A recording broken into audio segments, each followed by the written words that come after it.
Buenas noches, si alguien necesita intérprete en español, voy a estar al fondo.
Good evening, folks. We're going to get started here. It is, at least by my watch, 6:30.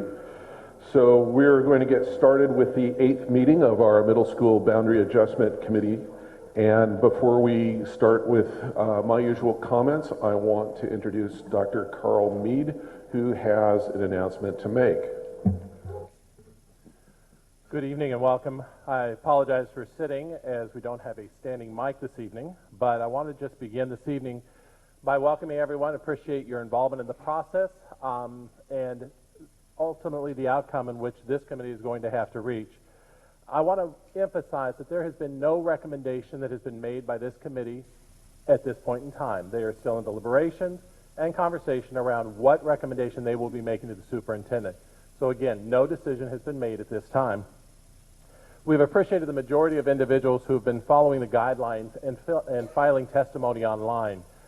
Very much appreciate that. Your voice is incredibly important, and I can tell you that the members of this committee and staff have been reading every single one of those. They are looking for themes, they're looking for the interest, and they really want to know that information from you. Next element is your presence is appreciated very much this evening, but we have to remember that this is a committee process. These individuals have committed to the process, and most importantly, to be able to process, to engage in dialogue without interruption. Interruption comes in multiple ways. You may hear a committee member say something that you are ecstatic about and you're happy and you want to holler. I promise you there may be a committee member who follows up with a negative comment opposing that view. So let's refrain from that, because any time that we have to take to pause because of audience contributions this evening takes away from the process that's happening up here. And ultimately, this is where our emphasis needs to be. We all need to be able to hear and hear well the various perspectives that are being shared. Lastly, I just want to thank you most importantly for your engagement, but ultimately for the engagement of this committee, and most importantly, their commitment to our public process, and most importantly, to make sure that everybody is assuming positive intent. That means you, that means them. It starts with positive intent, and it will also end there. So again, I thank you, and I thank you for allowing the public process to take place in the fashion in which we have chosen to do so. Thank you. Thank you, Dr. Mead. So before we begin, I want to announce that all of the Middle School Boundary Adjustment Advisory Committee meetings are being live streamed on the district's YouTube channel. A link is posted on the middle school boundary adjustment webpage and is shared on the district's Facebook and Twitter feeds. The advisory committee meetings are all public meetings, and all materials will be available to the public through the posting of those materials on the district's webpage. My name is Stephen Sparks. I'm the administrator for long-range planning for the Beaverton School District, and I'll be leading the effort with our boundary committee through the recommendation process. So before I begin the meeting, we will review our meeting expectations as overviewed by Dr. Mead. We assume best intentions.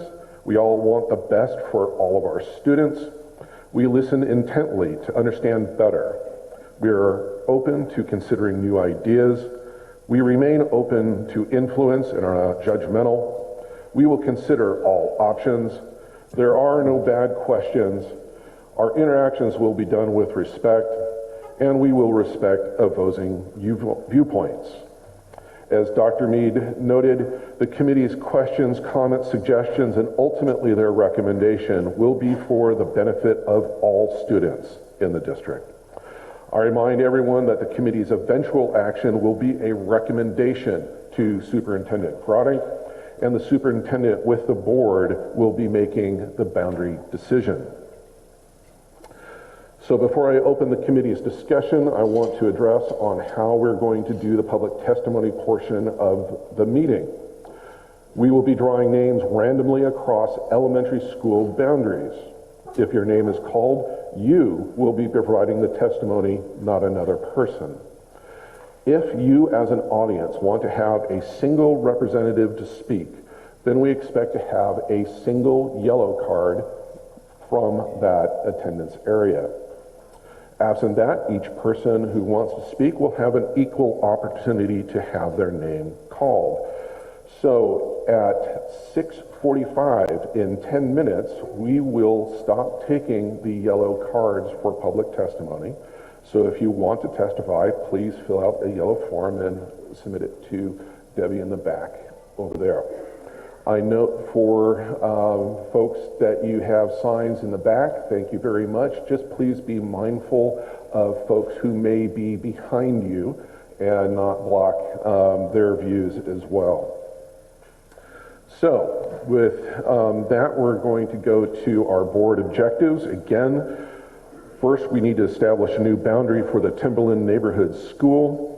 We need to reduce the number of students at Stoller to approximately 90% of the permanent capacity of that building. We want to balance enrollments at other middle schools, and we are also looking at possible minor amendments to other attendance boundaries. In this phase of the project, we are looking at the policy JC factors, and these are the student body composition, which is self-explanatory, as well as the capacity at current and future capacity at schools. We're looking at feeder patterns, which is also fairly self-explanatory, and then also neighborhood proximity and accessibility. The neighborhood accessibility and proximity does include transportation, walkability, and other issues of that nature. It does not mean it is the only factor that's considered. There are others that go along with it, but that is where we will slot that particular subject. So tonight we have 5 working maps. There are variations on the 2 working maps that we saw at the last meeting. And I'll review those working maps and those changes here in just a moment. But I know that some on the committee want to discuss their priorities for looking at the boundary adjustment proposals. I would recommend to all of you that your priorities are certainly important, but they're going to be unique to each of the boundary ideas that we're looking at, each of the proposals.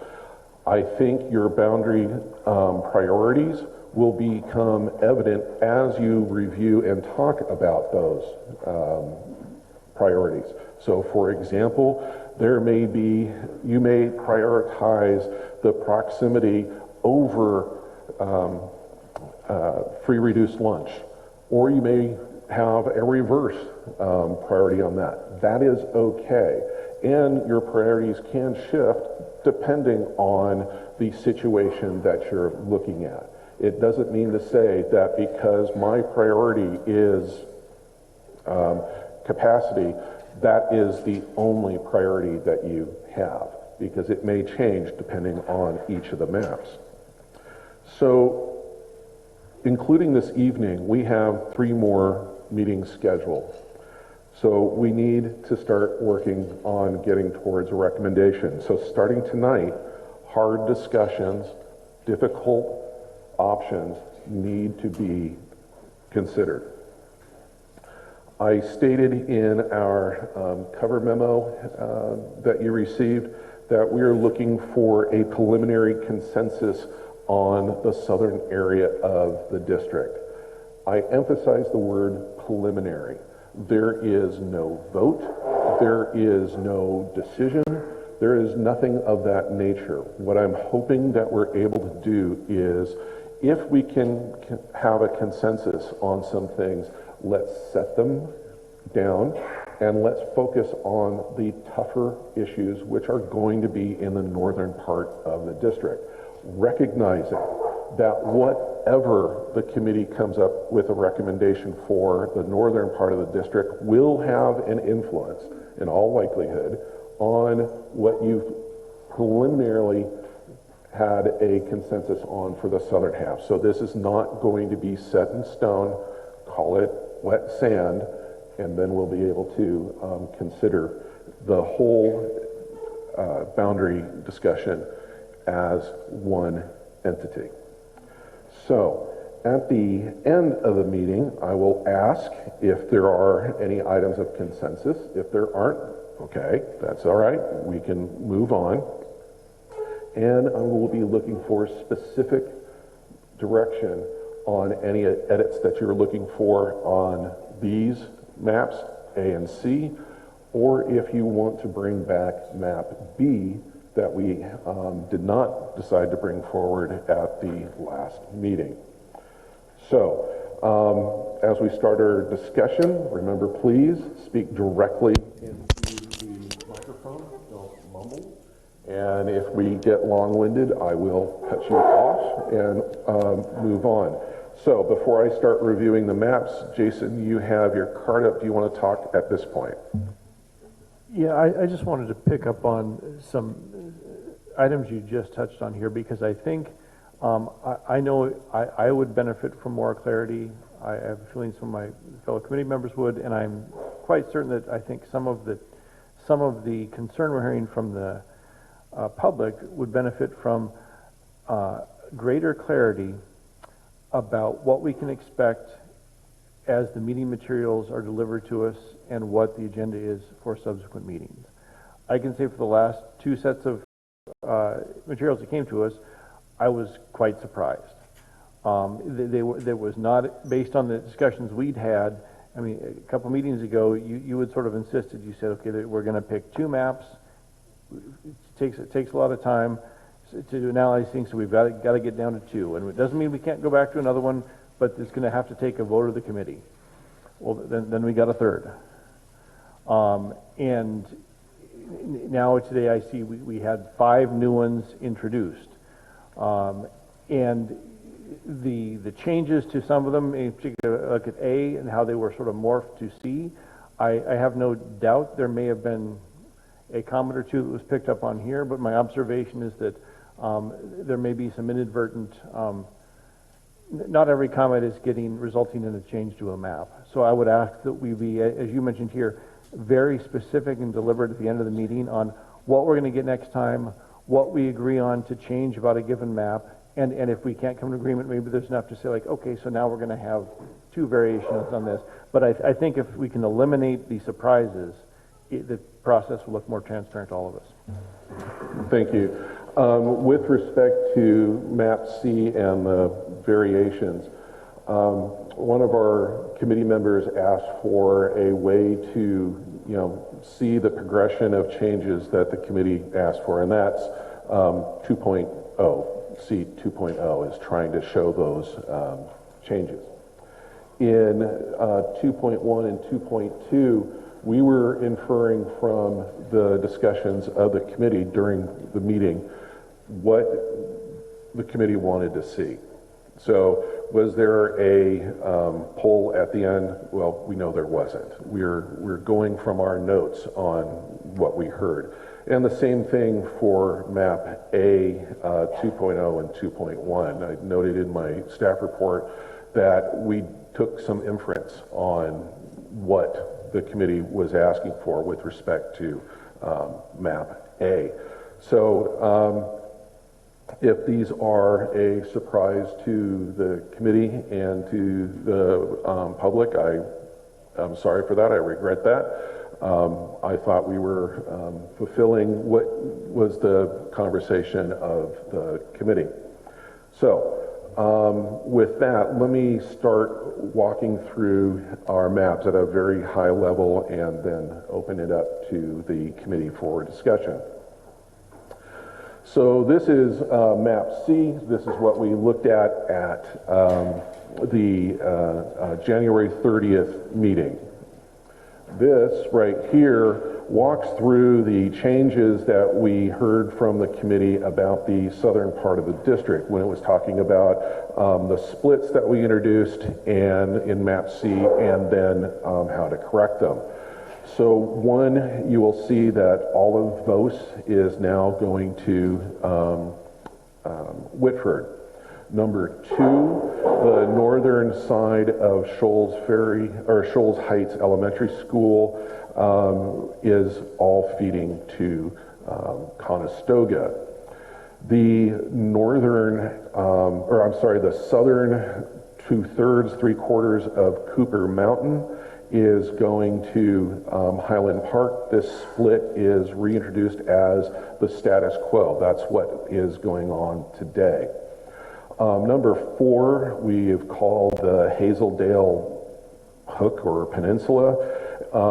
This was shown in map A, and we are thinking that this would make sense for it to go to Highland Park. There are no students there right now, and once that area starts developing, it would probably be more sensible to send them to Highland. Number five is the little bit of Chehalem, so call it East Chehalem, that is going to Highland Park right now, but they are the only students that would go to Beaverton High School that attend Highland. So we have suggested moving them all to Cedar Park so that they would be with other students that will go to Beaverton High School. That split already exists. We're just redirecting where those students would go. Number six is the area of Barnes that we identified as possibly moving to Meadow with a possible amendment to, not that this body would do it, but a possible high school move that would bring the Aloha High School line over to Murray Boulevard. We've abandoned that idea, and those students would go to Cedar Park. In the circle area up there, you'll note that we have I believe it's a single grid code that goes to Barnes right now that's on the west side of 170th, and we're recommending that be changed, consistent with objective 4 from the board, that they would go to Beaver Acres, Meadow Park, and then Aloha High School. So that's C, 2.0, is just those areas south of 26. Now, moving north, again, you'll see in the circle that we're still highlighting that area of Beaverton High School that's on the west side of 170th. In 2.1, we have moved all of Rock Creek, so that northern part that was highlighted for Stoller, we've moved to Five Oaks, and that would be a complete feeder to Five Oaks. And then all of Findlay would be included and go to Stoller Middle School. These areas, we did not address the split of Oak Hills. That still remains in Working Map 2.1. In 2.2, what we did is, again, all of the northern part of Rock Creek, so would be one continue feeder to Five Oaks. The area, so you can see here in 2.1, all of Findlay. Well, in this one, it is just the walkable area, the walk zone area of Findlay that would go to Stoller. And then the northern part of Springville, so Brugger Road would be that dividing line going north to stay at Stoller. And those points south of Brugger Road would feed into Five Oaks. And this, as everyone can see, creates a split between, completes a split feeder for Springville to Stoller. So on this right here, you can see the capacity numbers. Each of these maps do have problems with capacity. So none of them are perfect, and they do require more work. For example, Timberland is really lowly, very lowly occupied. We need to bring more students there. In Stoller, for example, in 2025, they're going to be oversubscribed in students, and Meadow Park in 2021 will have too many students. So there are issues that need to be addressed in all of the maps, variations of Map C. In Map A, so this is the map that we saw at the January 30th meeting that the committee has asked us to return with. You'll see that all of Springville, except for the apartments along 185th, are attending Stoller, and all of Findlay is attending Timberland. So let's just move here to 2.0. You'll see that we have made a couple of changes here. Down in the Errol Hassel area, there is a little square, or more of a triangle, that is split in feeders. So we have recommended all of Errol Hassel attend Mountain View Middle School. Those students would not have their elementary or high school boundary changed. This will eliminate a split for the Errol Hassel students. Number two, again, is reinstituting the current Cooper Mountain split between Highland Park and Mountain View. The third area we'll call Chehalem West, which Map A, as you'll see here, showed going to Highland. We have returned it to its existing feeder pattern of going to Mountain Park.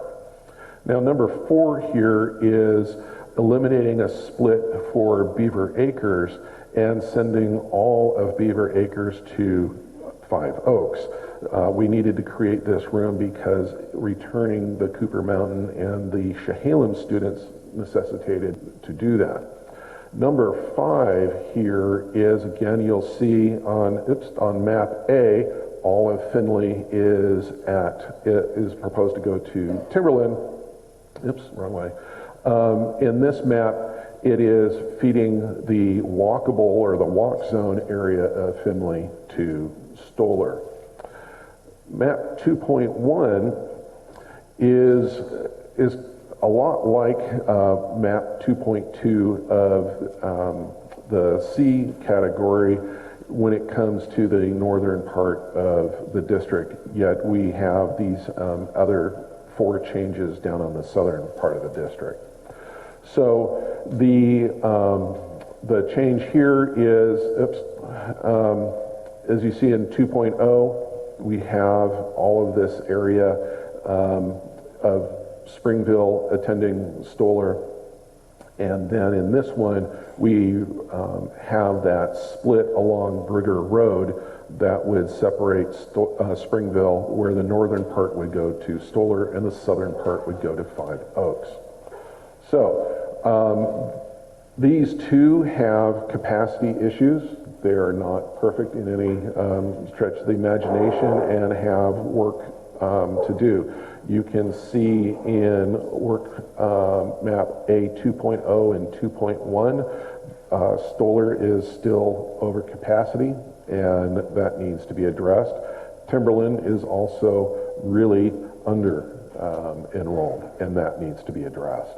The other schools will have problems just from a perspective of that 800 target that we're looking for in terms of overall enrollment.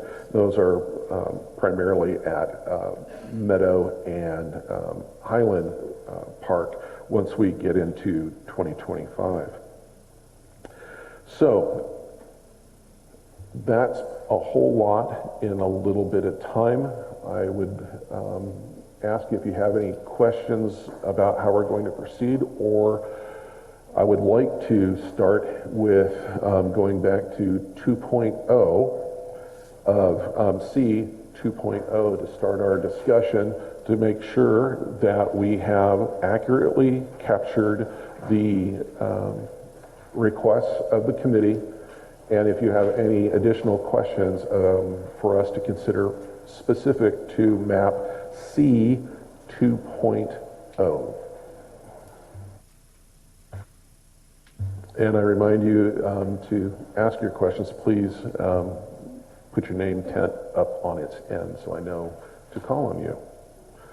And seeing none, I'm going to call on somebody. So Michelle, I'm looking at you. Would you like to kick us off, please? Are you looking for questions or? I'm looking for discussion at this point. If you have a question, great. If you have comments, that's fine, but let's get us started. I guess, you know, there have been some emails where we said we'd really like to know where we stand on our priorities. For me personally, I would make a different decision if I said, hey, the theme seems to be feeder patterns, the committee thinks feeder patterns are a good idea, let's focus on feeder patterns. I would go in a different direction than if I was trying to accomplish something else, such as walkability, reduction in transportation costs, socioeconomic equity. I would do different things. So I guess I am hearing feeder. I agree from a lot of people who said we're hearing feeder patterns are very, very important. Elementary to middle and middle to high school, and then, you know, not isolating small groups of kids going to a certain high school in a middle school. I still think Meadow Park is going to be our toughest one to deal with. I really don't want to split it into 3 high schools. So I guess for me, I really need some consensus on what I'm trying to do. So I Agreed. The consensus for me in terms of priority is articulated by our board objectives in filling, or not filling, but creating a boundary for Timberland, and we need to have a population there that is sustainable. We need to, you know, create a population for Stoller that is also sustainable. And then we need to balance to the extent that we can district in terms of enrollments. That's the priority. And how we get there in terms of you know, the factors that you've identified, that's the subject of the deliberations you have to have on each of the map ideas. So I can't recommend to you that one is a higher priority than the other in terms of those factors. So I guess then, how do we approach this? Do we want to, do we want to pick one area, like I make a comment about one area and then other people comment about that same area? Or, it's probably not useful for me to throw out 12 comments about 3 different regions on this map. If you would like to talk about in this map, if you would like to go through the sequence of the steps that we made, starting with Vos and then, proceeding through, I'm more than happy to do that. Okay, Monica. So if we try to kind of maybe look at the maps collectively and versus our various priorities, I feel like the feeders aren't that different between the six maps. There's one map that has 2 3-way splits, but the rest of them all have a fair disbursement of either 2-way splits or single-way splits. I don't think in terms of feeders, when we look at these maps, there's one that stands out on good or bad side. And I think there's themes in all 6 maps, again, of Stoller still needs to be reduced and Timberland still needs to be filled. And the demographics, if you look at the demographics, there's themes to the maps where 5 Oaks free reduced lunch drops while Cedar Park and Meadow Park take. So I think we can kind of deduce where we start to work if the free reduced lunch are kind of all the same and the feeder patterns are kind of all the same, but we need to fix the numbers. Maybe we can start there, or this other way. I think the numbers in terms of capacity is the place where you have to start. And then once you see those numbers and then start looking at the other factors such as free reduced lunch, ethnicity, transportation, whatever else may be there, that's when those come in. So I think Abhijit, you were next.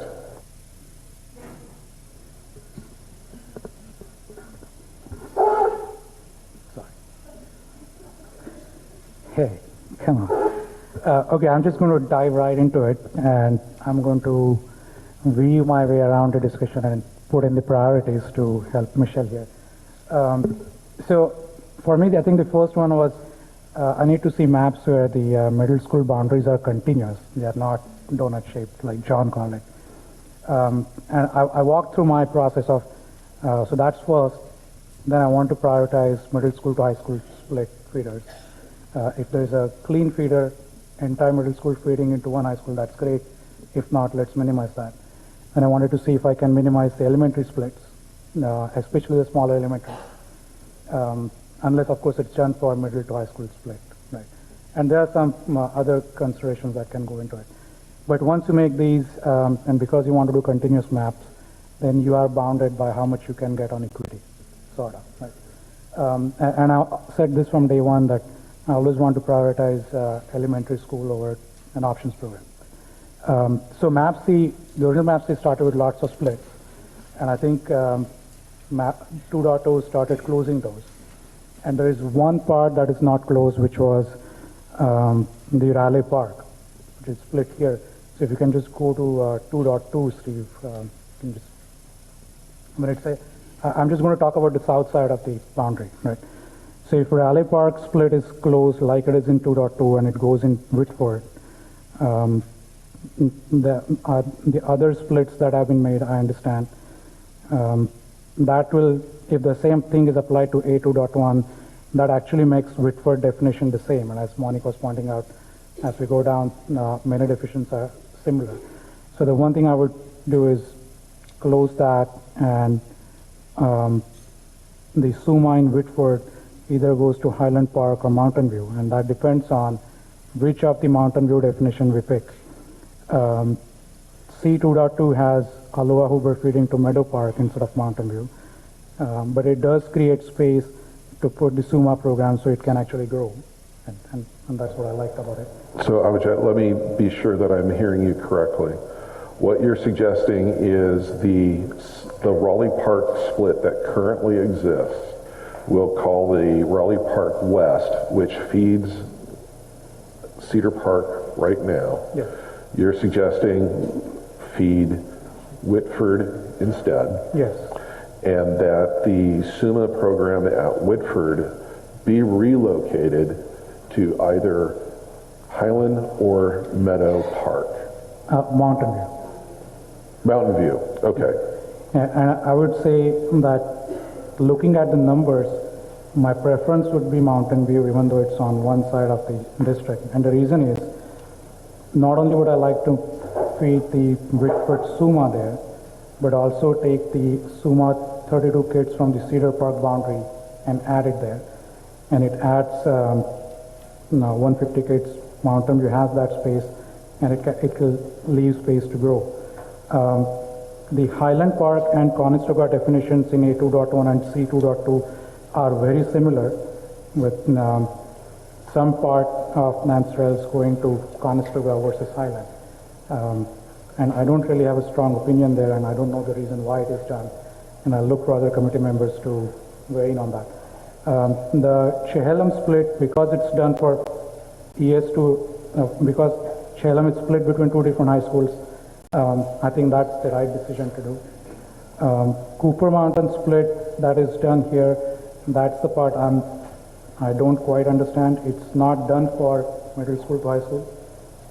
You have retained that split, and I assume that's doing no harm, I suppose. Maybe that's the reason. So if we were to retain the definition of Mountain View as it is in C2.2, the Meadow Park, which you rightly pointed out, it's crowded.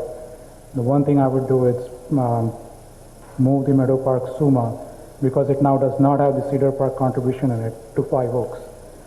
Now the other point, and I'm not going to talk about the north side because that's outside, but the one point I do want to make is, in the C definition of the maps, staff has done not so subtle thing where Five Oaks south boundary is aligned with Westview. And what it is doing is, it's making Five Oaks a clean feeder into high school. I think that's a great thing to do. We should not disturb that. And when you have that, and Rock Creek and Bethany feeding entirely without splits, that will make it good. The question that I have for you, Steve, is twofold. So one is, we heard from Transportation Department, when you move between boundaries, it creates some sort of a problem. So if you look at C2.2, there is one place where that sort of sticks out, and it's not a whole lot of grid codes. So if I look at Terra Linda, the part that is west of 143rd, should that move to Meadow Park? And in the spirit of the elementary minor adjustments that you have recommended, if that goes to Oak Hills, they are both sunset feeding, and that will make it clean from a transportation point of view. So that's one question. And the second question, and that might switch things around. So like I mentioned, once you move the Raleigh Park in Whitford in both A2.1 or 1.2 and C2.2, Cedar Park definition remains the same. So the question there is, how does it impact, whether it impacts or not, the dual language program? And I know you have given some commentary, but can you talk about it? Is that sustainable, not sustainable? Because that I think changes things depending on what you answer. And That's something we certainly would have to dig into. I'm not able to answer that right now. Jason, I think you were next.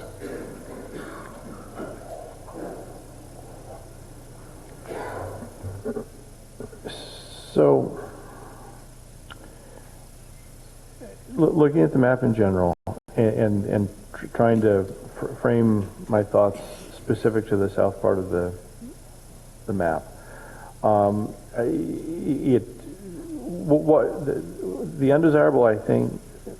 the undesirable things I see down there are why I was proposing maps that nobody cared for, which limited the distribution of the Stoller population to Timberland as much as possible. Again, ignoring the effect on the communities in the north, what I see in the south it's largely negative on the populations impacted. I believe we have more people more of the current populations leaving Cedar Park and Meadow Park and Five Oaks than are leaving Stoller. So, I mean, we know there's a big change to be made at Stoller. We're forced to do that. The sign that there's that much change across the board is a sign we've kind of taken the long way around. And in particular, as I try and measure this change, you know, it looks, we've had a bit of a discussion via email about free and reduced lunch balance.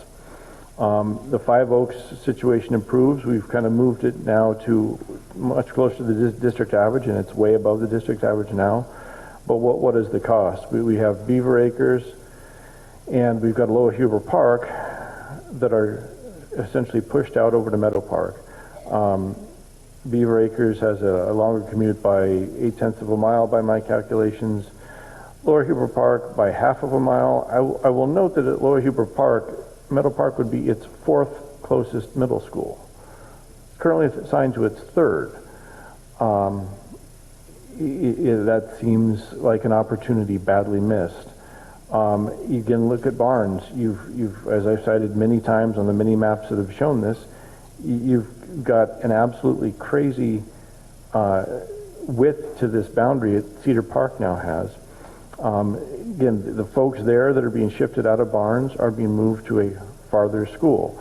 Now, for these populations that I've just talked about, Barnes, Beaver Acres, Lower Huber Park, some of our more higher free and reduced lunch eligible populations, they're all being given longer commutes outside of their area, and ultimately they're still winding up in schools that are way above average in terms of free and reduced lunch. So we've not, the idea of sort of trying to put up longer commutes to have a bit more of a blended school has really failed here. As I pointed out in our email, it's no more blatantly obvious than when you look at the Cedar Park and Timberland split. Cedar Park is maybe 10% below the average now, so it could stand to have some population shifted over to help balance it out, but it jumps to nearly 50 while Timberland is at 10. These are schools right next to each other. There's some areas in the district where it's just not logistically feasible to get a diverse population there. Clearly that's not the case since it's reasonably balanced today. And this is where I think we really need to be mindful of looking at all 4 factors. There's been, to my observation, a far too great of a focus on the middle school to high school splits. And this what example I just highlighted perfectly points that out. And this was clarified in our email discussion about this.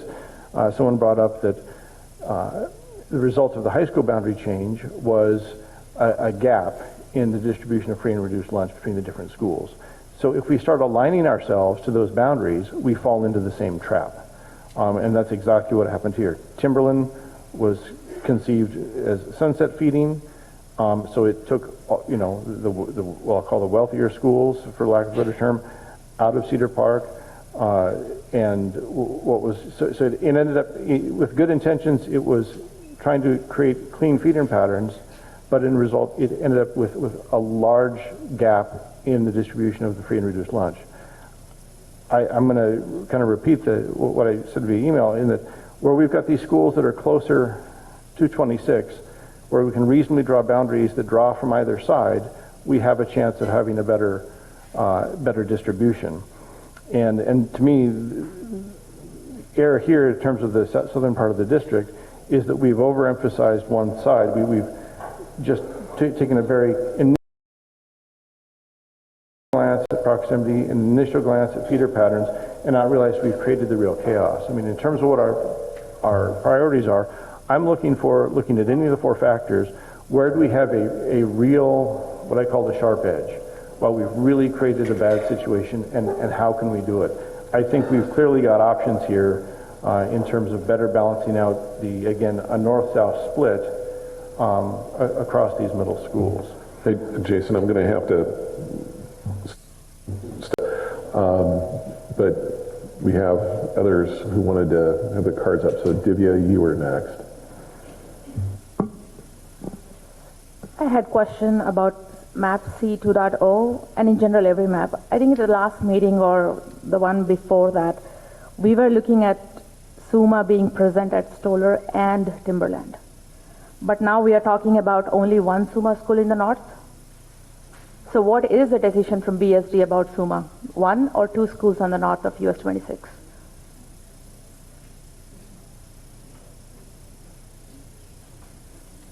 That's a question.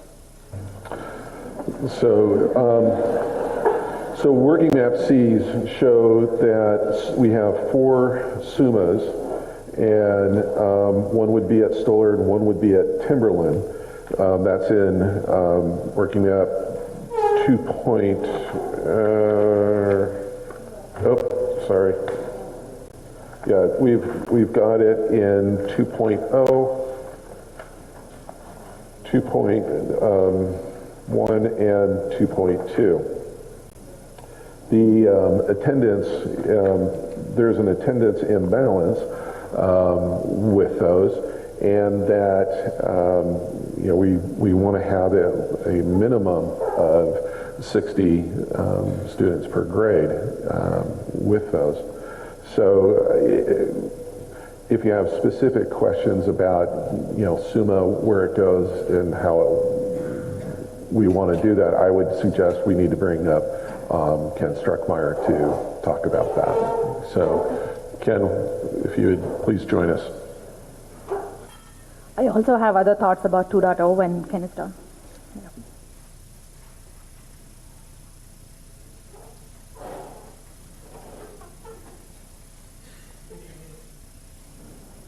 There we go. Good evening. There's a lot of different maps and different movements, but generally our approach to placing SUMA over the years, we've really been guided by an idea that this is a program as opposed to an option school.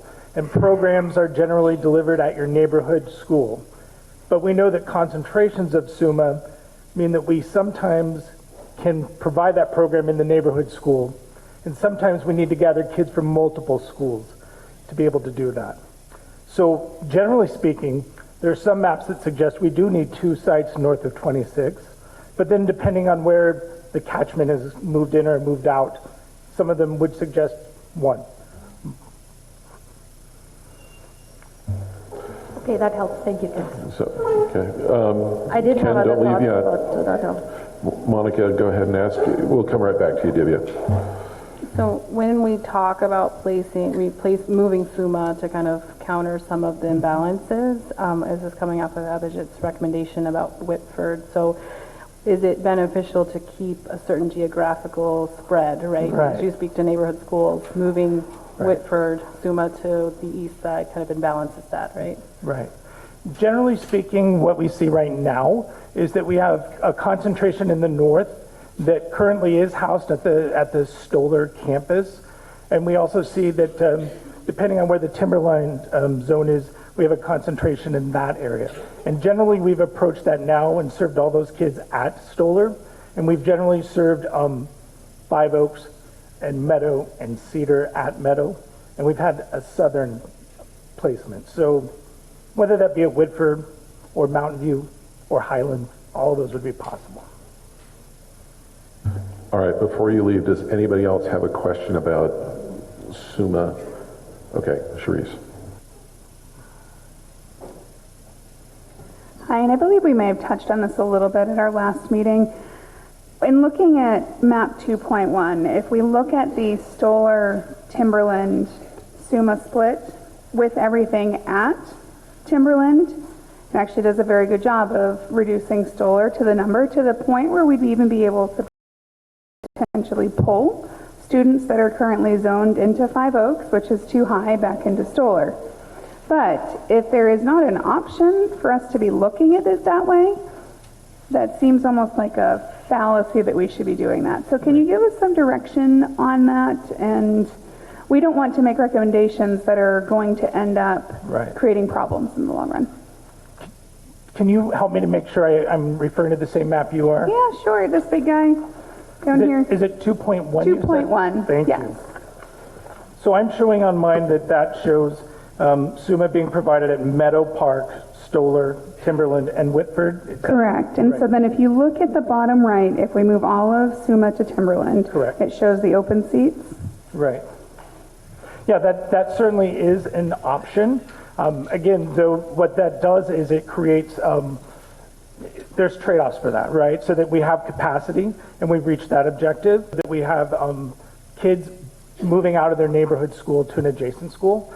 That is happening elsewhere in the district. That is an option, but we have in the past looked at those concentrations and tried to be as close to home as possible. That still seems geographically close. Okay, that's helpful to know, and I don't know how the committee feels about this. I know for me, I'm hesitant to make a recommendation that is purely driven by moving Summa, knowing that that may not be a long-term possibility.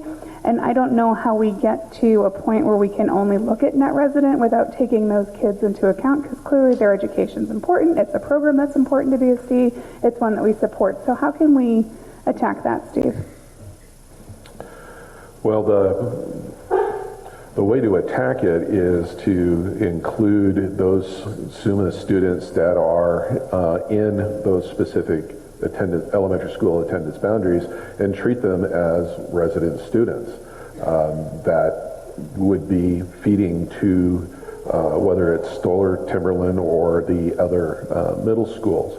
Given the number of SUMA students in the Springville, Sato, Wismar, Findlay community, that whatever boundary you would look at would have to account for those students, those SUMA students, staying with, feeding directly with their general education partners to that middle school. That's the only way you really can do it if you don't want to rely on moving SUMA to another location. Okay, Divya, we'll go back to you. Can you make sure that's closed? So the common middle school experience has landed upon that recently. Right. So with that coming up in the next few years, how do you think that will impact the SUMA enrollments in general? Consider with SUMA relocation versus not relocation. Right. The common middle school experience is an effort to ensure that regardless of neighborhood school, that we have an academic program and an academic schedule that is identical and the same. SUMA students will continue to have a SUMA education. What will really change is that the Bell schedule that's delivered will be consistent for all SUMA students. Right now, it depends which neighborhood. So I don't see that as changing eligibility, changing the number of students that qualify and take part in that. It'll be more of a technical change to how we engage them in learning. All right, Ken, if you could please make sure that's turned off. Divya, Yeah. we stopped you, so please continue. Yep. So I am looking at this data that was provided by BSD, say SUMA students by grid code 2019 and 20. This is a heat map. I think we all had it from a few meetings ago.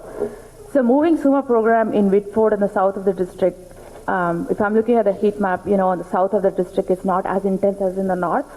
I want to go back to Ken's point where he says SUMA is not an option. It is a program in the neighborhood school.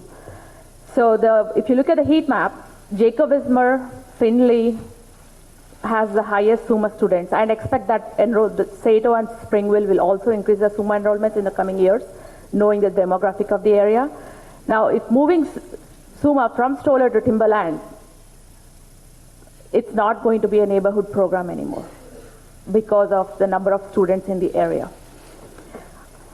I'm going to stick to the guns here and say that we should really look at the value of moving SUMA program from Folks, Stoller please, to if you Timberland. could allow other people to witness what's And it going is on. 265 kids that we are transporting. And by moving 25% of Jacob Wismar and Findlay to Timberland, we are pretty much splitting these elementary schools. Not by boundary lines, but by taking away the SUMA kids. Same would apply to Springville and Sato too. Think about it. 25 students in your schools are going to be split away from your neighborhood school. So please. Few more closing thoughts on map 2.0. This is the only map that shows, map C, all the revisions actually if you look at free and reduced lunches, none of the schools are above 50%. Stoller 2.0 is the only map that takes it above 10%.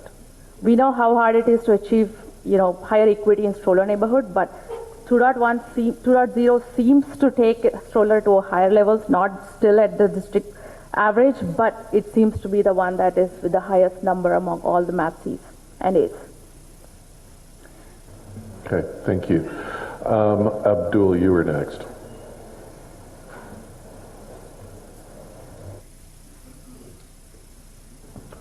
Okay, so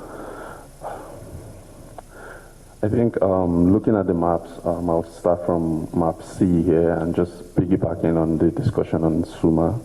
I believe from what you just said, you said we have to prioritize decongesting Stoller, and populating Timberland. I think what I get from that is that it's actually very important for us to meet those targets of 90% for Stoller, and also make sure that Timberland is not, half-filled.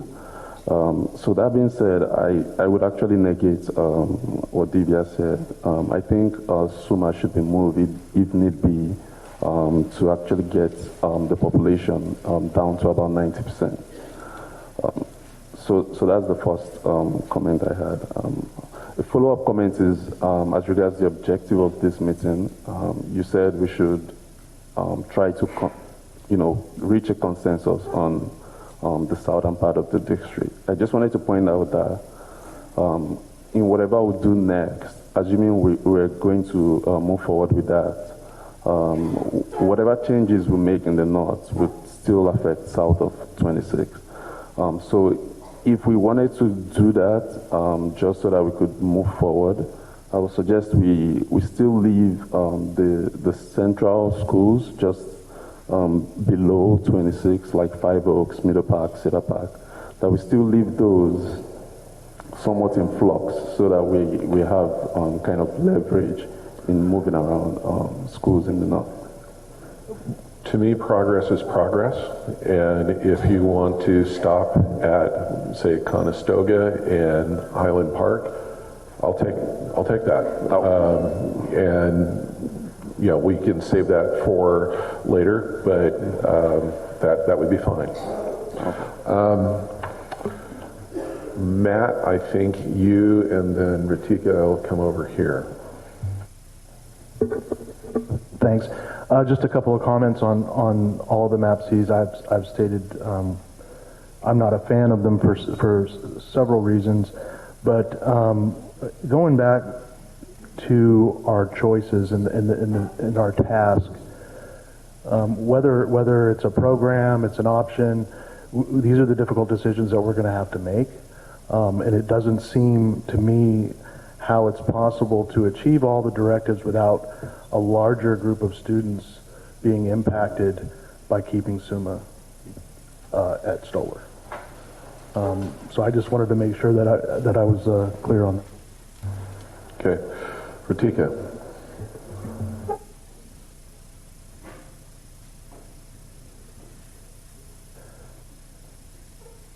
Hey, Steve, I would just also add that hopefully we don't spend too much time on this subject of, less than 8% of the population.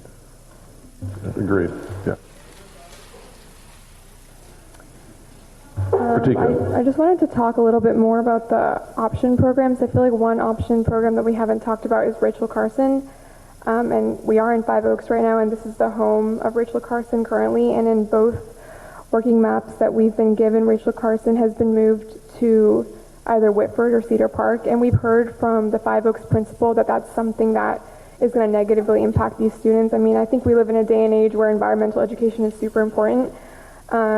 And I think taking away Rachel Carson students from the school where they've worked so hard to build a garden and further their knowledge about the world, I think that's super unfair. So in order to combat that or try and fix that, I definitely agree in moving SUMA out of Stoller completely and moving it to Timberland, just because when you look at the heat map that was up there 2 seconds ago, the majority of the SUMA people come from right in between and more towards the Timberland side. So I feel sort of justified in saying that SUMA should move to Timberland. And I definitely think that because we're looking at Stoller Middle School, like that's like one of our priorities here, we should definitely be looking at the SUMA population as a factor when we're making our decision, because the reality of the situation is that Stoller has an immense population of the SUMA program in the entirety of the BSD. I think we would be remiss to not look at that when making our final decision in moving around populations. And I think that by moving all of SUMA to Timberland, like in the northern part, we create more space at Stoller. I'm just looking at map C 2.1 right now, but it says that the population of Stoller goes down to 75%, or the capacity goes to 75% if SUMA is moved to Timberland. And I think that creates some space for Springville. And because we're creating space for Springville, we're then able to give Rachel Carson back their spot at Five Oaks, which I think would be one of my ultimate goals. I really want to see Rachel Carson at Five Oaks. Hey, no. Okay, thank you. All right. Abdul, I'm assuming your tent is still up for a question? Okay. All right, you already had it. Somebody new. Okay, Jason, you're next. Yeah, I'm going to concur with the last couple of comments on the idea of moving SUMA. We've never had a map that's proposed moving Rachel Carson to Stoller because there's no space. I mean, we've got a critical space problem there. Of course, it's unfortunate, but it's also equivalent to what's happening around the district. My area school, Cedar Park, had their SUMA program shifted over to Meadow, in part due to capacity. It's consistent with what was happening. If we had, I might feel differently if we had a SUMA program at every other school and we're talking about eliminating it only at Stoller. But since we've already sort of set the precedent, we're really just bringing it in line, and especially given the volume of students, I mean, we're talking about really the equivalent of a very large elementary school. If we can keep another neighborhood school in, I think that's the unfortunate trade-off I'd like to make. I wanted to touch just quickly on Rachel Carson, because I definitely hear what you're saying. I would like at some point for somebody else to chime in. I happen to be at a board meeting earlier this year, which I certainly, a very large percentage of Rachel Carson parents were there asking to leave Five Oaks. And I think that deserves as much consideration as the garden. Okay, thank you. Charisse.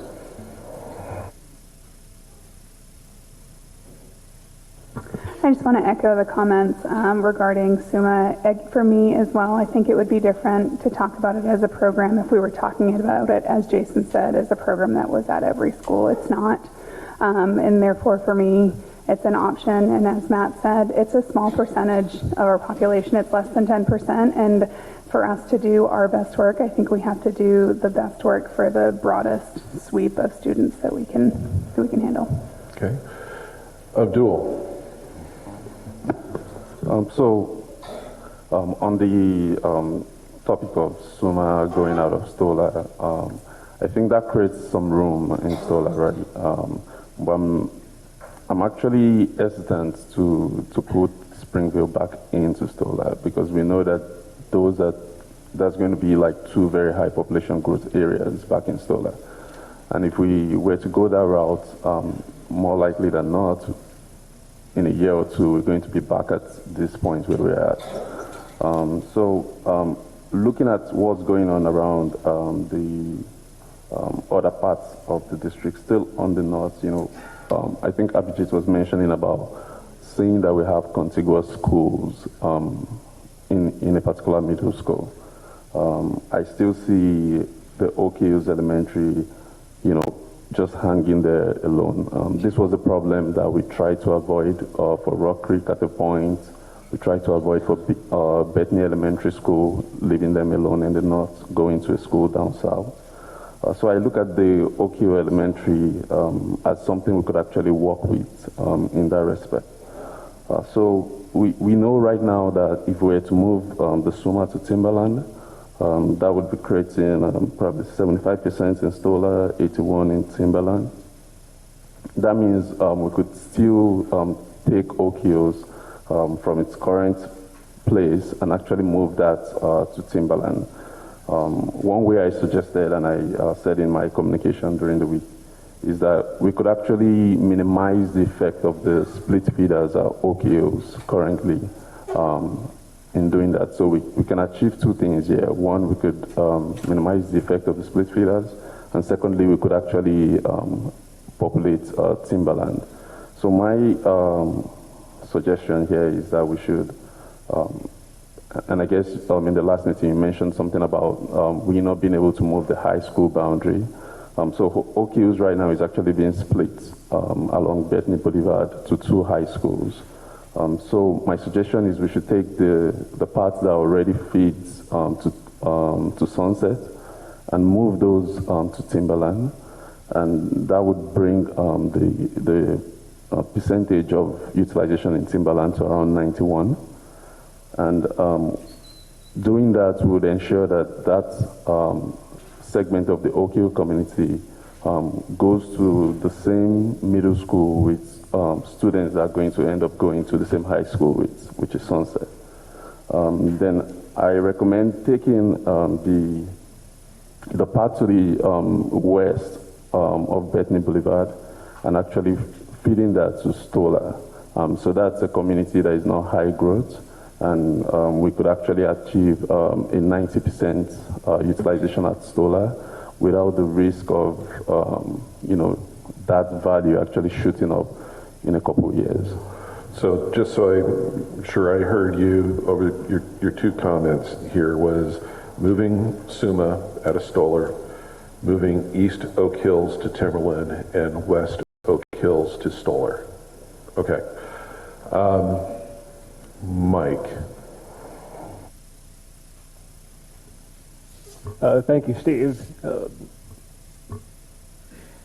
I have some concerns about the committee actually being able to move forward and make progress here. I think at this point we all know what the issues are. I think we all know we're not all going to agree on a particular map. I think it's going to be a divided vote. I don't think the entire committee is all going to vote on the same thing, whether it be priorities or actual maps. I think we could spend the next 4 meetings having the same discussions that we're having tonight and get nowhere. I really think it's incumbent upon this committee at this time to start making the hard decisions and move forward. And these decisions are not going to be popular. But when we signed up for this, we knew that. So I'm just going to dive right in. I don't really like map C. I prefer A, but we're talking about C. So with these changes, here's what I'm thinking. I come at it from the perspective of, let's not make this too difficult. We've got 2 objectives. Fill Timberland, reduce Stoller. Looking at map C 2.2, we can do that very easily. First, move SUMA out of Stoller to Timberland. Second, all of Findlay would go to Timberland. Third, the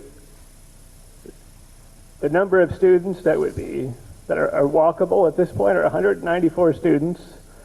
We'd move those to Timberland. Again, that's the entire Findlay school. And then we bring back in about the same number of students from Springville, so that the entire Springville school goes to Stoller Middle School. That takes care of the problems on this particular map. And I realize that that's not going to be popular with half the people in this room. I agree.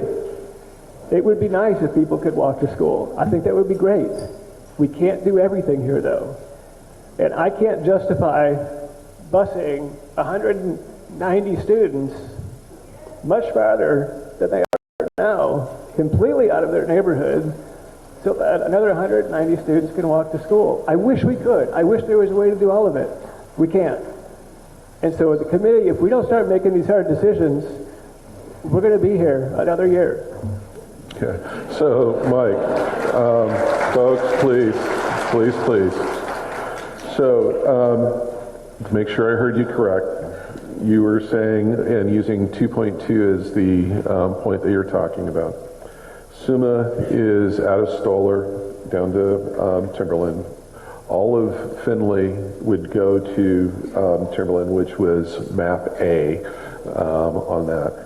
And then the we'll just use the 190 kids of Springville, which, you know, may or may not be the split that we're showing in map 2.2. Is that a correct summary? Yes. Okay. All right. We haven't heard from Christy yet, so Divya, I know you're waiting patiently.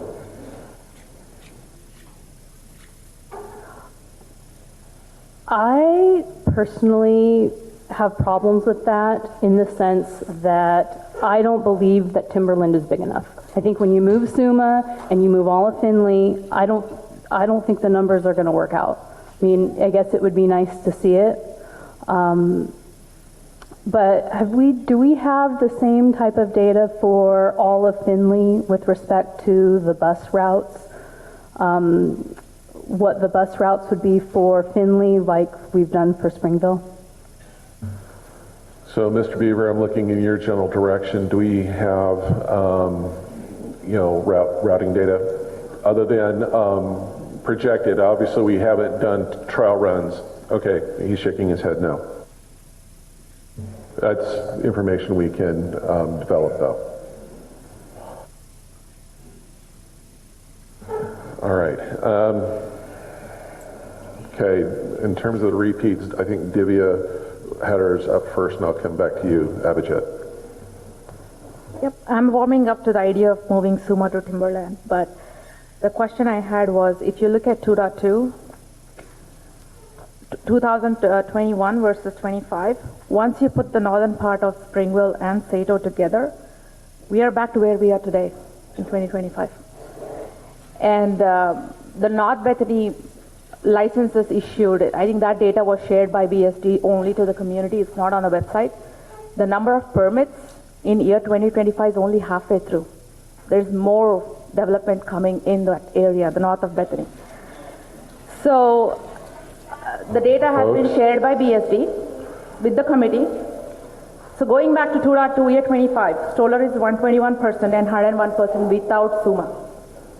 So I have an issue with putting these two northern neighborhoods into one middle school because of this data point and at the cost of losing walkability kids. Right. Yeah. Okay. So, Abhijit. Folks, please. So I think only I got the memo that we were going to discuss south side, but I loved Mike's speech. I should give him a kudo, and I'm with him. And to answer, Christy, your question, the numbers will work out. The catch here is the legacy students.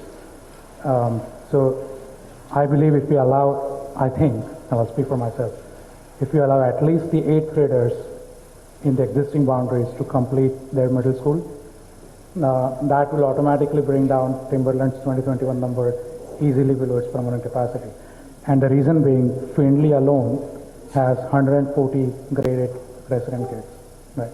So you remove options, you remove SUMA, it will come out around 90.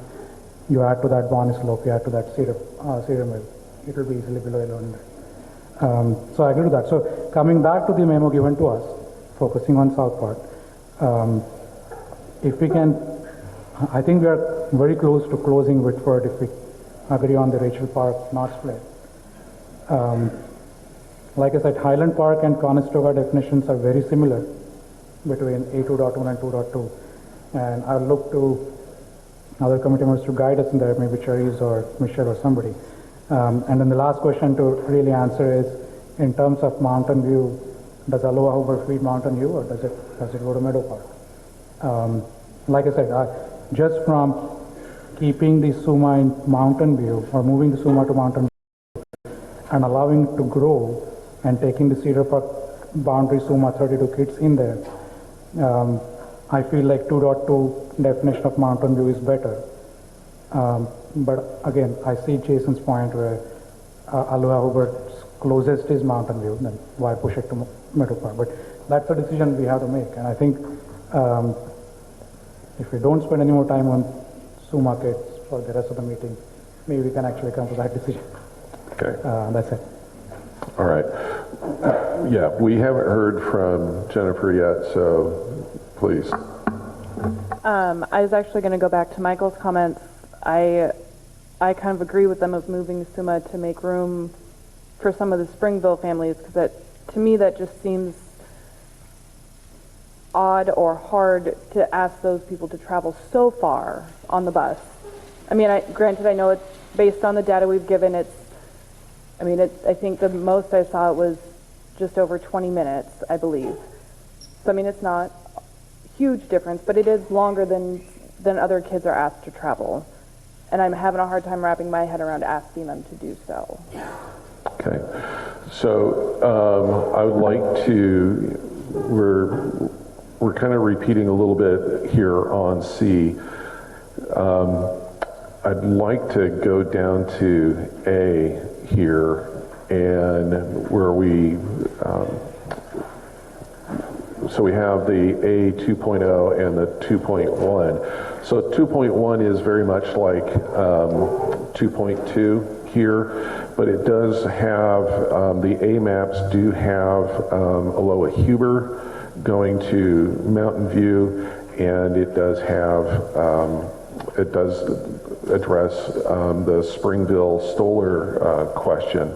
But I also want to point out some of the, another main difference here is the Terra Linda not going to Timberland, and want to address what Abdul was just talking about in terms of East Oak Hills going to Timberland. Also, it does maintain the Meadow Park feeder for Bethany and Oak Hills, but that would be a really pretty small school for Meadow Park. So with your indulgence, I'd like to talk some about Map A, pros and cons with it. And I'm going to go to Michelle first. So I do agree that we need to make progress. And so since we're instructed to talk about the South, I think there are some gimmies in that Whitford is so close. I think if we all agree that Raleigh Park should go to Whitford, then can we close Whitford up and be done with Whitford?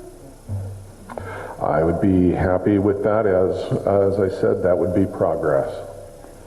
With the full recognition that impacts Cedar Park, and we may have to come back and revisit that. But for the purposes of being able to move the ball down the field a little bit, I'm happy with taking that. If the committee is agreeing in a, call it a general consensus, I need head nodding, I do not need a vote, but I would like to see some sort of progress, yes.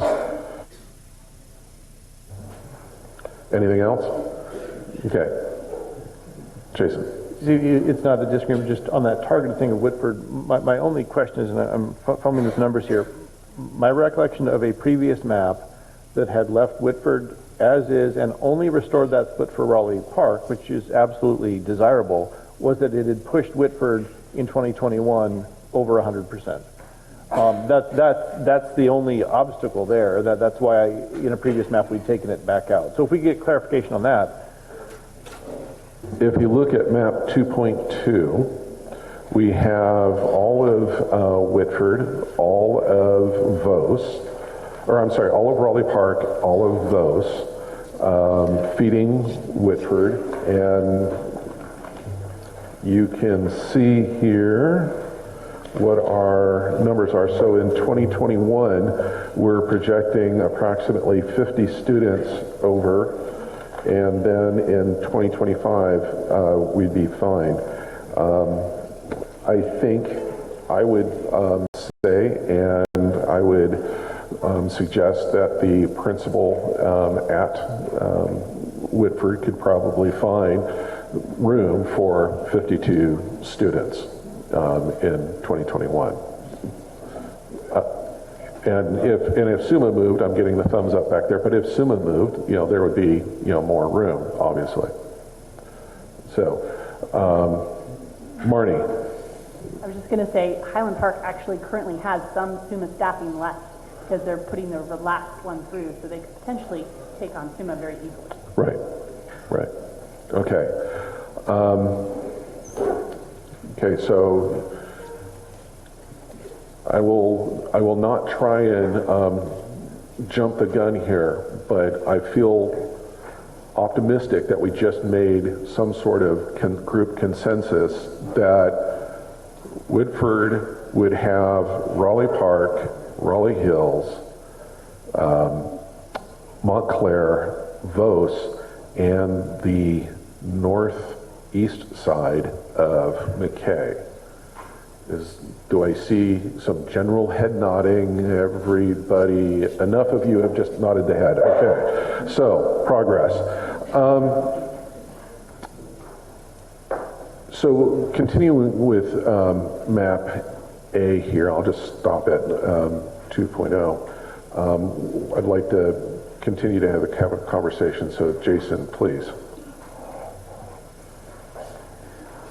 So I will promise to circle back to it, but I just want to pick up where Michael started and other people picked up, that I definitely appreciate. I think we've got to get to it. I think we've got to get to because the decisions we make at Stoller, things fall from there.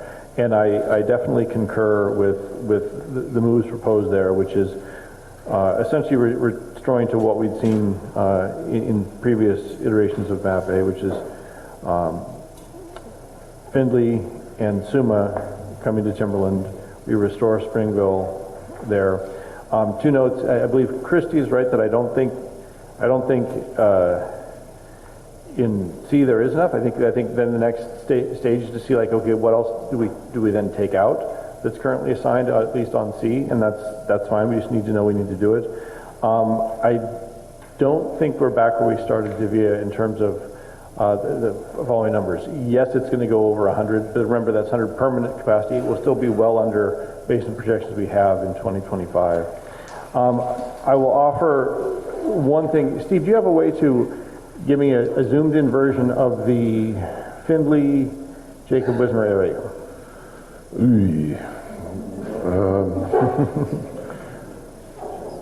Robert, you may need to help. That's the best I can do in okay. PowerPoint. Okay. This is map A. So do you want a different map? No. Okay. It doesn't matter. As I've been looking about this and thinking about thinking now really in terms of actual walkability, and because I mean I think we're using the term very loosely. There's required busing, and then there's actual walkability.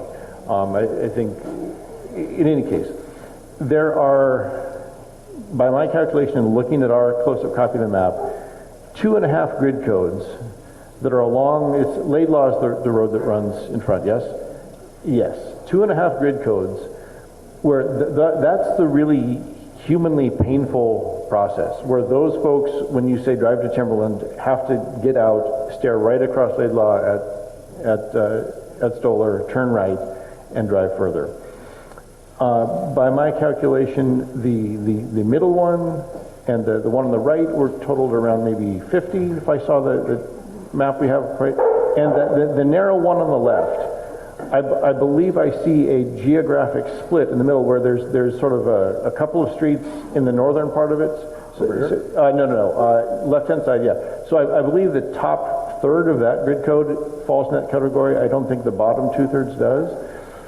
I believe that the 2.5 grid codes, if we move those to Jacob Wismer, and then if you look at the Jacob Wismer boundary, look at the bottom leftmost grid code of Jacob Wismer. I believe that is an equivalent number of people to that 2.5 grid codes up there. Net required busing, it doesn't change anything because all of those are busable, do not have busing to Stoller, where I think We may pick up something is, I believe those ones that we would transfer to Jacob Wismer,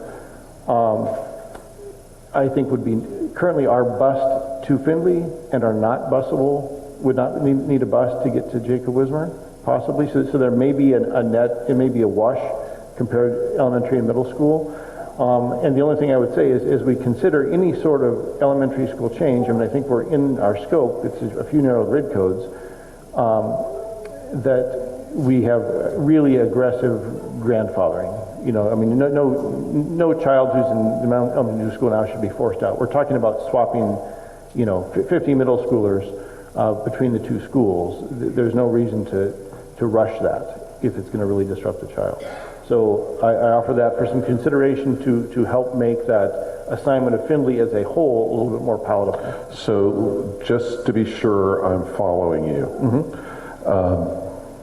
I'll have to kind of laser point and turn around here.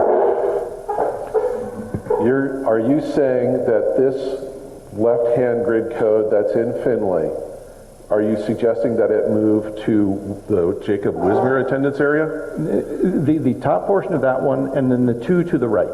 Okay, so the top half of this, or top part of this grid code, this left grid code, and then these two, the entirety of those here, would be you would recommend an elementary school boundary adjustment to add those to.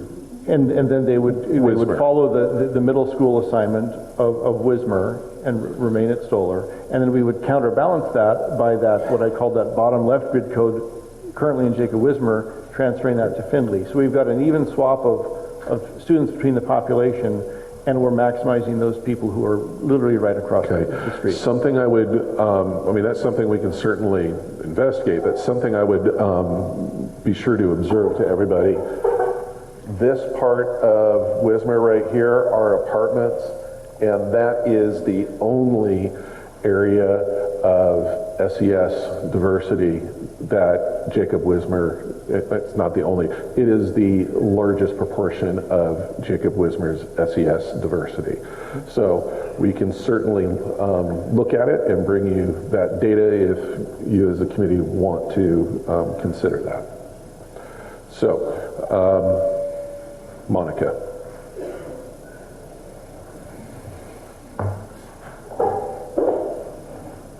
So going back, closing in the spirit of closing Whitford, I believe when I look at all the maps, Conestoga is also pretty much identical. So I think as a committee we could probably vote on closing Conestoga as well. I don't see any changes that would impact Conestoga. And then I have a second comment about Findlay. So when you look through public comments and testimony, you get kind of two populations. One population feels very strongly to keep the school intact together, and then the other is really focusing on, if I can see Stoller, I want to walk, or yeah, if I want to see Stoller, I want to walk there. So what kind of, well, I guess, are we able to give that portion that's very close?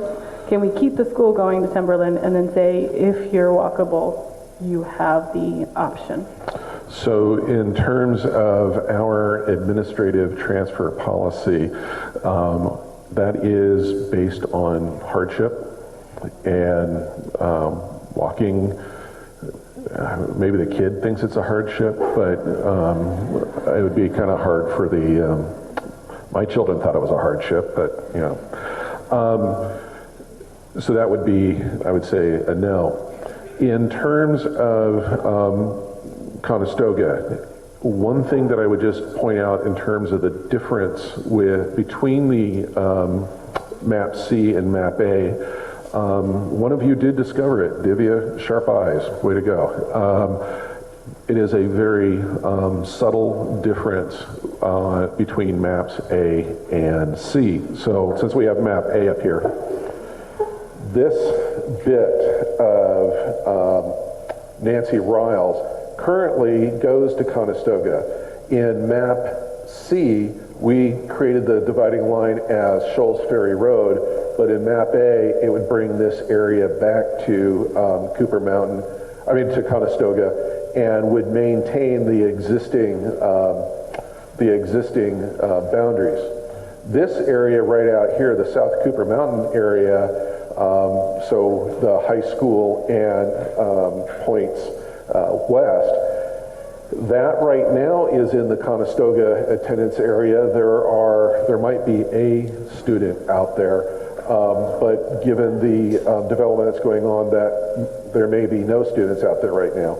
But because that's going to develop here in the very near future, we wanted to create a feeder to Highland that we think makes sense and Highland would have the capacity to accommodate. So the only real difference between map A and C is that little bit of Nancy Riles that is around the intersection of Shoals Ferry Road and Murray. And that is this little bit right here. So Monica, you brought it up. Do you want to state what your preference is, that we can see if anybody else agrees? I think I would propose to remove the split, right? And keep Nancy Riles together. No, I'm saying remove the split, right? So. Right, so it's already split. Nancy Riles is already split.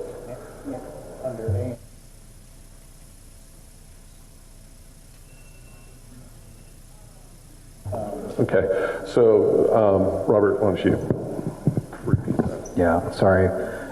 There's a split with Nancy Riles between Highland Park and Conestoga currently in map A and in map C. The split is just in a different place.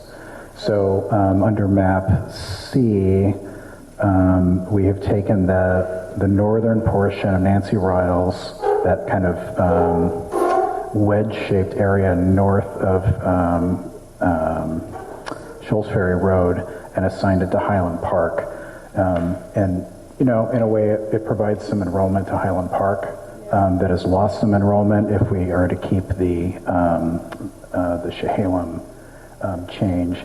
And it also relieves some of the pressure on Conestoga, which has a big growth area in it as well. So either way, either map, you would be maintaining a split. You would just be rearranging it.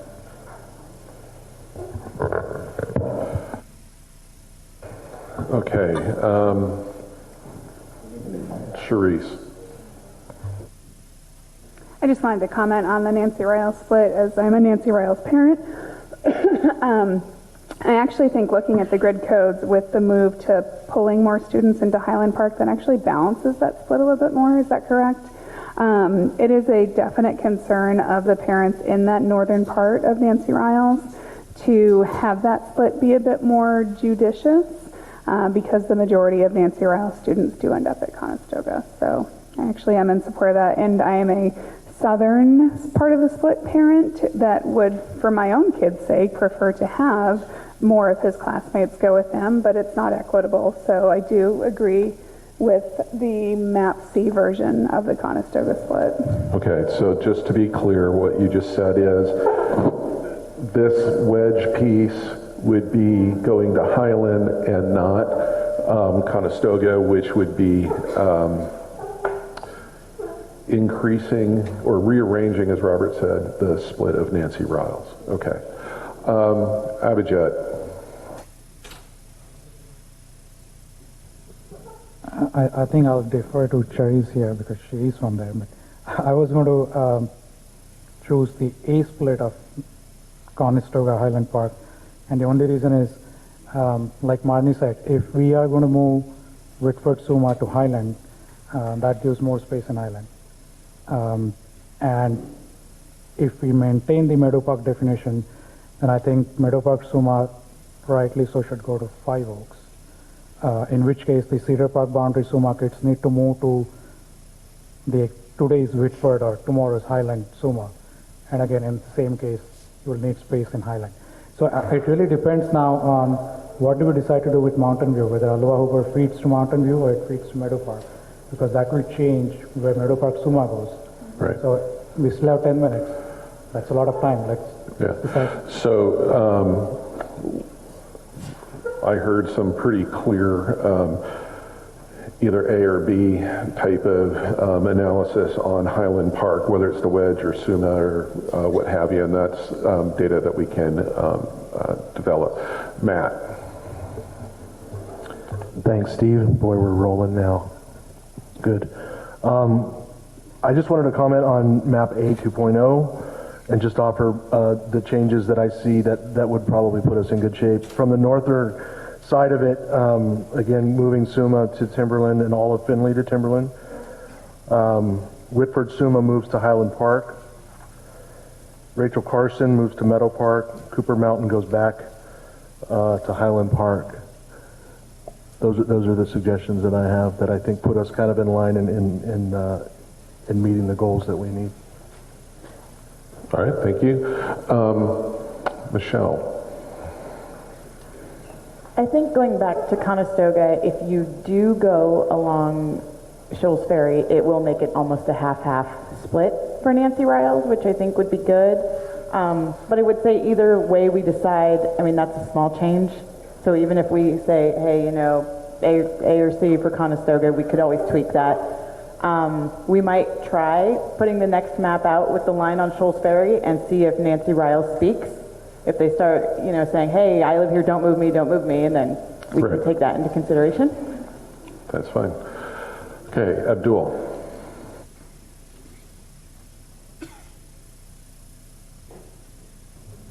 Okay, as regards the SOMA program in Meadow Park, I would suggest we leave that program in Meadow Park. I think it's centrally located. Moving it to the west to Five Oaks, that might be restricting how much leverage we have in you know, moving schools there or taking them out. As much as possible, I'm of the opinion that we have to try to move populations towards the east of the school district.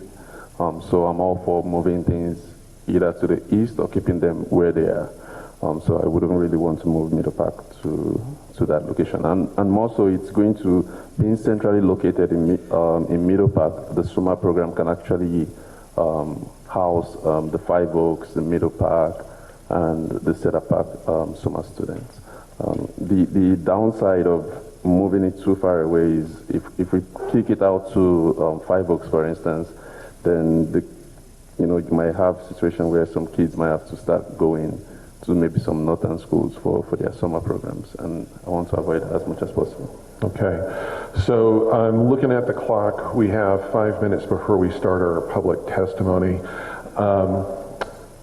I think, so keeping that in mind, if you'd please keep your comments brief. Divya, and then we'll come over here to Jason, then Mike.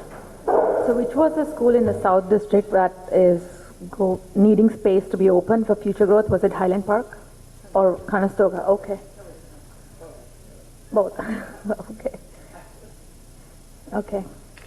So I guess my question is for Conestoga then, 2.2 feels better. Just like we did take votes for Whitford, are we in a position to agree on Conestoga?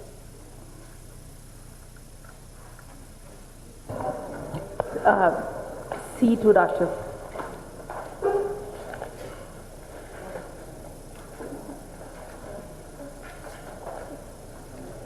So I'm sorry, David, can you repeat that? I didn't. The question is, are we ready to agree on the boundary for Conestoga as it is in map C 2.2? So that's what we were asked, but I also heard from this side of the table that while 2.2 will work for, maybe will work for Nancy Riles in that it's more of a 50-50 split, that and neighbors would be, divided by an arterial road, not by a local street. But there is a question if Whitford SUMA were to move to Highland Park, what would that impact be? So what I would suggest is that we would move forward with 2.2 for Conestoga, but provide a very specific graphic of, okay, this is the impact if SUMA were to move there. Okay. Jason. Very quickly, specific to map A, a concern of potential fix is, we've talked about the way in which we're going to reinstall her, but Rock Creek is sort of in an orphan state at that point, and a potential fix or mitigation would be if we assigned it to Meadow Park, so it's sort of joining Bethany and that side of Oak Hills as in terms of aligning feeder and aligning sort of friends going in. I think we can make room for it with a shuffle, because if I remember correctly, it's around 200 net students. The SUMO program at Meadow Park is just under 200. Rachel Carson is just under 200. I think there's a bit of a shuffle where we make room for Rock Creek there at Meadow Park by moving that SUMO program over to Five Oaks, where it could actually offload some of the concentration of SUMA, rather than ultimately have all 5 of the previous Stoller schools feeding down to Timberland. It's more shared between Timberland and Five Oaks, and then Rachel Carson can come over to Cedar Park, which in a number of scenarios will have space for that. I wouldn't mind seeing the map drawn up like that. Okay. Mike, you're going to close us out, at least for this part of the agenda. Okay, thank you. So with respect to map 2.0, I would suggest the following changes. In large part, these track what Matt has been saying and others. So we're making progress, which is a good thing. Again, Findlay would feed entirely into Timberland. SUMA would move to Timberland out of Stoller. I'm a little unclear why the 71 students that are actually Springville students but end up at Five Oaks when the rest of them aren't moving. But that's we need to take a look at that, but a relatively small point. When you do that, if we move Rachel Carson to Meadow Park, this fixes, again, Cedar Park issues and other capacity issues. So with those changes, it brings the capacity issues in line on map 2.0. Okay. All right. It is now 8:10, at least by my watch. So we're going to move to the public testimony portion of the meeting. As you may, for those of you who have been here before, you will notice that we do not have a standing mic. Because all of you have phones and all of you are on the wireless network, we were not getting a signal to the microphone. So you will sit up at the table and you will speak clearly and directly into the microphone. You need to bring that microphone right up to your mouth like you're almost swallowing the thing. So, has anybody got that microphone on? Okay. We have 13 cards this evening because we have 13 elementary schools. So we're going to go a little bit longer on public testimony for the schools. We're still going to be doing the 2-minute part, but I am going to start calling names here, and we have 10 seats available up here, so I'm not going to ask anybody to move, but if you are coming up to testify, please stay nearby. The first name here is Chris Lindsay of Barnes. Then we have Stacy Morris of Bethany. We have Ava Palmquist of Bonnie Slope. Carrie Sletto of Cooper Mountain.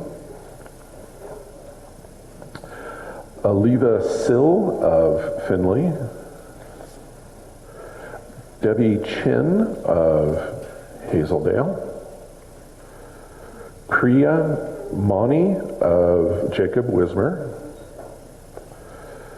Cindy Pelto of Oak Hills, Tom Little of Rock Creek, Anand Murali of Sato,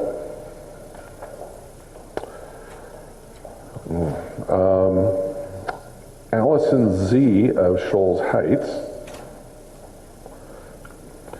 Emily Walker of Springville,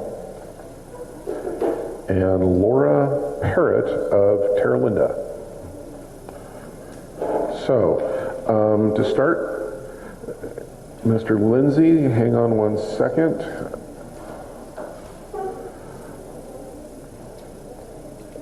Okay, so, Mr. Lindsay, you're up. Thank you.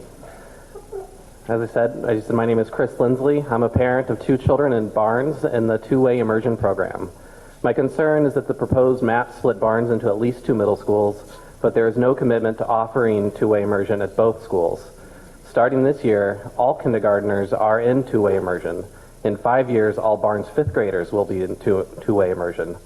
The attendance projections seem to assume that either 1, some students will not be able to continue in two-way immersion, or 2, both schools, Cedar Park and Meadow Park, will offer two-way immersion. Alternatively, it's possible that the attendance guesses were made without knowledge that all Barnes students will have the option of being in the two-way immersion. I'm not suggesting that Barnes attendance should not be split.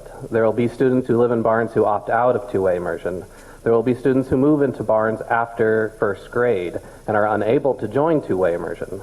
However, a vast majority of students in this area will need to stay together if there's only one school. As you make your decisions, please review the attendance projections. Please note if your attendance projections allow for two-way immersion students to stay together at either school. My apologies if I've misinterpreted your projections.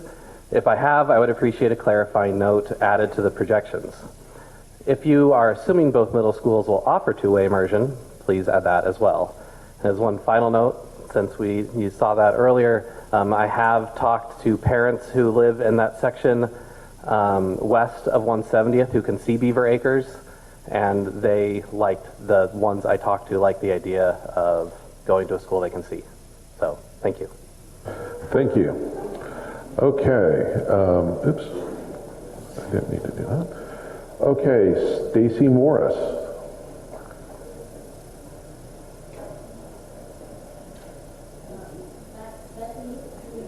Please get that microphone right in your mouth. Sorry. Okay. Here we go. My apologies. My name's Stacy Morris. I have 5 kids, and my kids all go to Bethany. We really like Map A, are happy with that option to continue going to Meadow Park with Oak Hills and Terra Linda. I also like the idea someone brought up of bringing Rock Creek with us there. I'm a little concerned with Map C, mostly because of our neighboring friends at Oak Hills that become even further divided. So if we do Map C, it'd be great to consider having the west side of Oak Hills coming to 5 Oaks with us and the east side, possibly going with Terra Linda to Timberland. Thank you. All right. Ms. Palmquist. Hello. I'm Ava Palmquist. I'm here tonight as a resident of Cedar Mill and a Bonnie Slope parent to advocate for Map C and for my neighbors in Terra Linda. In addition to keeping Stoller to the north from overpopulation, Map C encompasses the important impacts of walkability, equity, and preservation of our tax dollars for the classroom rather than buses. Those of us who live in Cedar Mill know that we are a close-knit community of people whose relationships transcend the boundary lines of our elementary schools. Our relationships extend throughout our community, often multi-generational and with few degrees of separation between us. Even beyond personal relationships, we see each other at the store, at restaurants, at the gym. We support the same Cedar Mill businesses. Cedar Mill kids play on extracurricular teams together, often coached by parents from another Cedar Mill school. Terra Linda is not a large school. With only 60 going to middle school each year, most families live within walking and biking distance from Timberland. Removing Terra Linda's small connected community from its roots makes a much larger impact on the children and families of Terra Linda than the impact those kids would make going elsewhere. Terra Linda belongs with us, its larger community at Timberland. I would also like to advocate for Oak Hills, an extension of our community, to be included in Map C at Timberland. The current segregation of their 25 kids in another school has made a large impact on their community. Having said that, however, I want to be very clear to this committee and the district that the community of Cedar Mill as a whole absolutely under no circumstance supports uprooting the entire school of Terra Linda from its neighbors, its relationships, and its deeply rooted connections in order to be grouped with Oak Hills. This does much more harm for our school than good. Please do not displace the relationships of an entire community. Terra Linda's kids and families belong at Timberland with the rest of our Cedar Mill neighbors. Thank you. Thank you. All right, Ms. Soletto.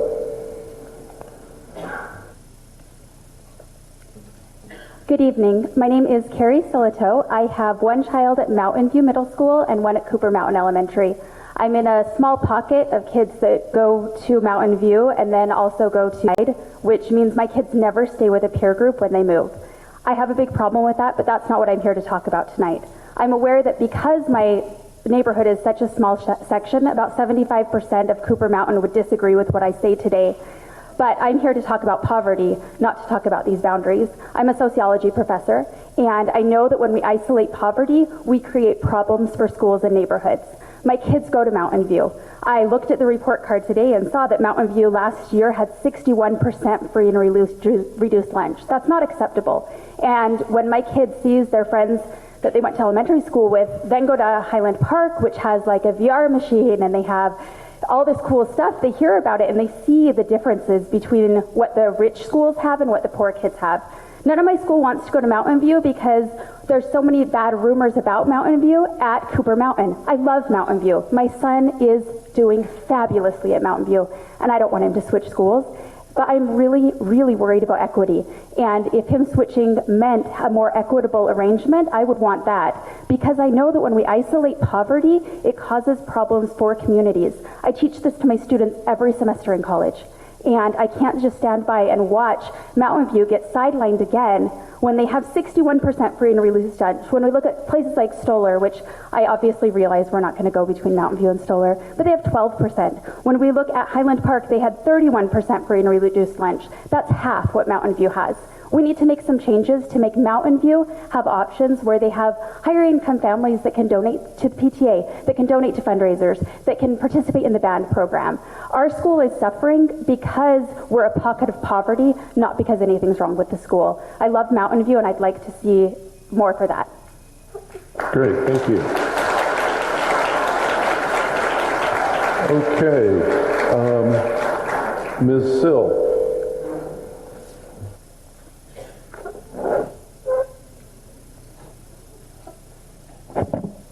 Good evening. I'm a Finlay parent who does not support splitting of Finlay, and for that matter, any elementary school. I respect the perspective of parents who primarily support walkability and at the same time understand BSD's cost-saving factors. Keeping in mind three important factors, I present my personal testimonial that aligns with no split strategy. Point number one, I do not support splitting Finlay, and hence the best ideal request would be to have entire Finlay at Stoller. This would address three important issues: walkability, emotional health of the kid, and budget. Point number two, to optimally address the needs of other schools, if it is absolutely not possible for BSD to have entire Finlay at Stoller, then we would request BSD to have entire Finlay at Timberland. And point number three, a small percentage of Finlay parents who live in close proximity to Stoller may want to walk to Stoller, and these families can be given Stoller as an option school. To get exact head counts, BSD can conduct a survey, but rest of us stand by no split and want to move to Timberland together. And point number four, working map C 2.1 and working map A 2.0 aligns with all the aforementioned points, and hence I support those two maps. And I would like to conclude this testimonial by saying that we have high hopes and trust on BSD and committee members that the final solution would address the three main factors optimally and will mostly benefit the primary stakeholders of the project, and that is our kids. Thank you. Thank you.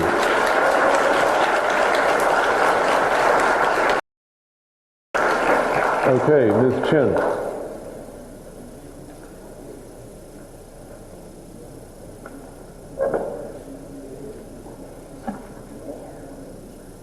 Carrie stole my thunder. High poverty is a hardship for schools. Each 5% increase in poverty, or 40%, becomes exponentially harder to support. We have an opportunity here to set the free reduced lunch percentage to a manageable level at each school. MAP A would make Mountain View the highest poverty school in the district by a lot. MAP A would be very damaging to Mountain View. Mountain View currently has 60% free and reduced lunch, so keeping the status quo, as in MAP C, isn't as good a solution as it sounds. Mountain View is already overburdened. I would like BSD staff to comment on the following.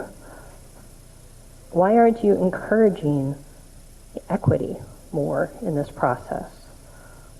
Being responsible for the entire district, it just surprises me. It feels like you're letting the parents of low poverty areas sway decisions based on their concerns, which doesn't include equity. Why aren't you educating the public on the impact high poverty levels have on a school? They might make different decisions if they understood the situation better. Mountain View currently has 61% free and reduced lunch, not 48% as shown in the demographics map. I don't know if that's due to an inaccurate calculation for split elementary schools or what. And can you please explain that discrepancy? Map A would put Mountain View at 54%, so I have no idea then what the actual would be. Thank you. Thank you.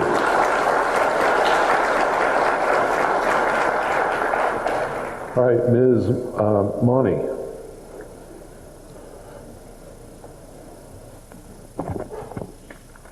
Good evening, everyone. I'm a Jacob Wisma parent, and I want to start off by saying thank you to Mr. Sparks and all the committee members. We respect your time and effort in this exercise. The Jacob Wisma community would like to share our priorities when it comes to policy JC factors, starting off by telling you that Jacob Wisma splits two ways. It splits into both Westview and Sunset for high school. It is really important for us to have both Westview and Sunset feeding schools going to middle school with us. About 30% of Jacob Wisma's resident students are in the SUMA program, and sending the SUMA to a school other than Stoller works essentially as busing a third of the students away that could essentially walk to Stoller. We strongly support MAP 2.0, C 2.0, as it checks all of the policy JC boxes for us. MAP C 2.0 keeps Westview feeding Sato and Sunset feeding Pindley at Stoller, along with Jacob Wisma, ensuring a healthy feeder balance for both schools. With Jacob Wisma and SUMA in their entirety at Stoller, MAP C 2.0 maximizes neighborhood proximity and accessibility, keeping in mind that 100% of Jacob Wisma Elementary School walks to Stoller. In terms of student body composition, in MAP C, no school is over 50% or in single digits of kids eligible for free and reduced lunch, unlike MAP A. Both MAP A variants still show Stoller overcrowded, even without SUMA. We understand that in MAP C 2.0, Meadow Park and Timberland are the highest and the lowest utilized schools, respectively. However, given their close proximity, we believe that the committee has multiple options to make revisions that could even out the utilization numbers. Please choose MAP C 2.0. Our community and the district deserves a solution that is futuristic and long-term. We do not want to come back here in 2025. Thank you. Okay. Ms. Pelto.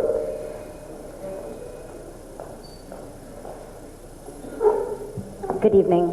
My name is Cindy Pelto. I've been a member of the Oak Hills Elementary community since 2008. I've served as the PTO president and fundraising chair at both Oak Hills and Meadow Park. I currently serve as the Westview Band president, and I teach 5th grade full-time at McKinley Elementary. I am no stranger to parent involvement and what it takes to grow and support a school community. When the high school boundaries were being adjusted, the families of Oak Hills Elementary asked to stay together for middle and high school. The committee voted to place the majority of our students at Westview and a much smaller number at Sunset.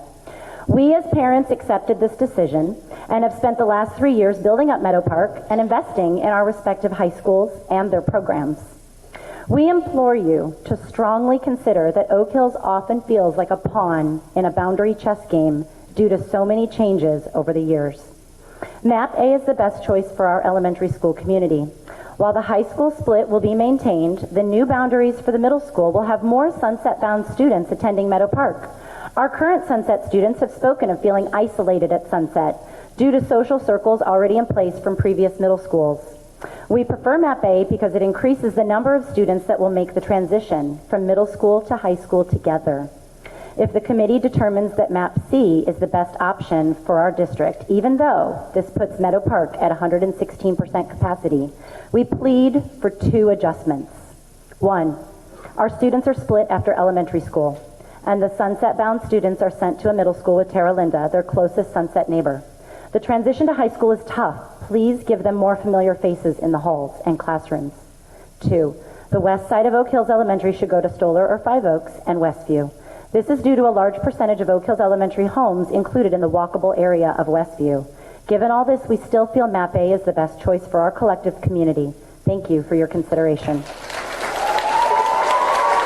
Thank you. Okay.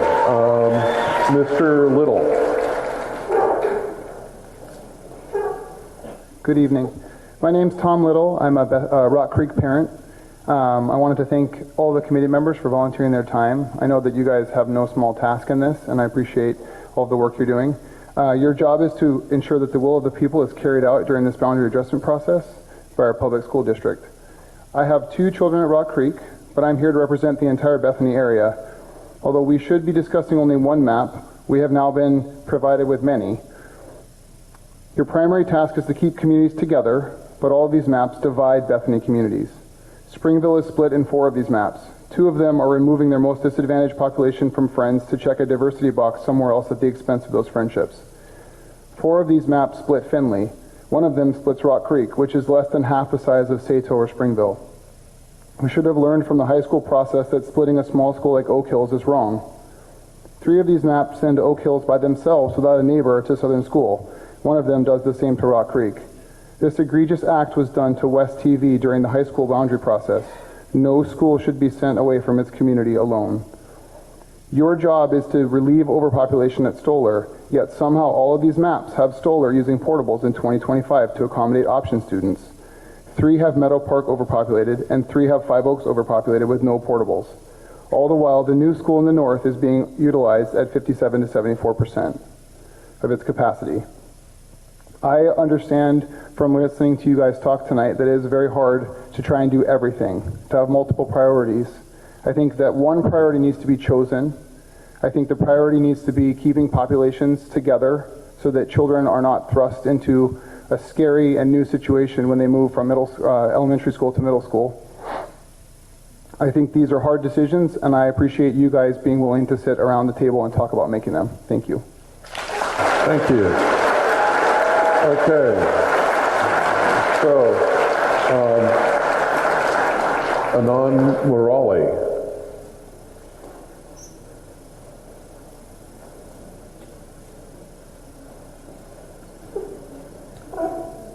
Hey, good evening.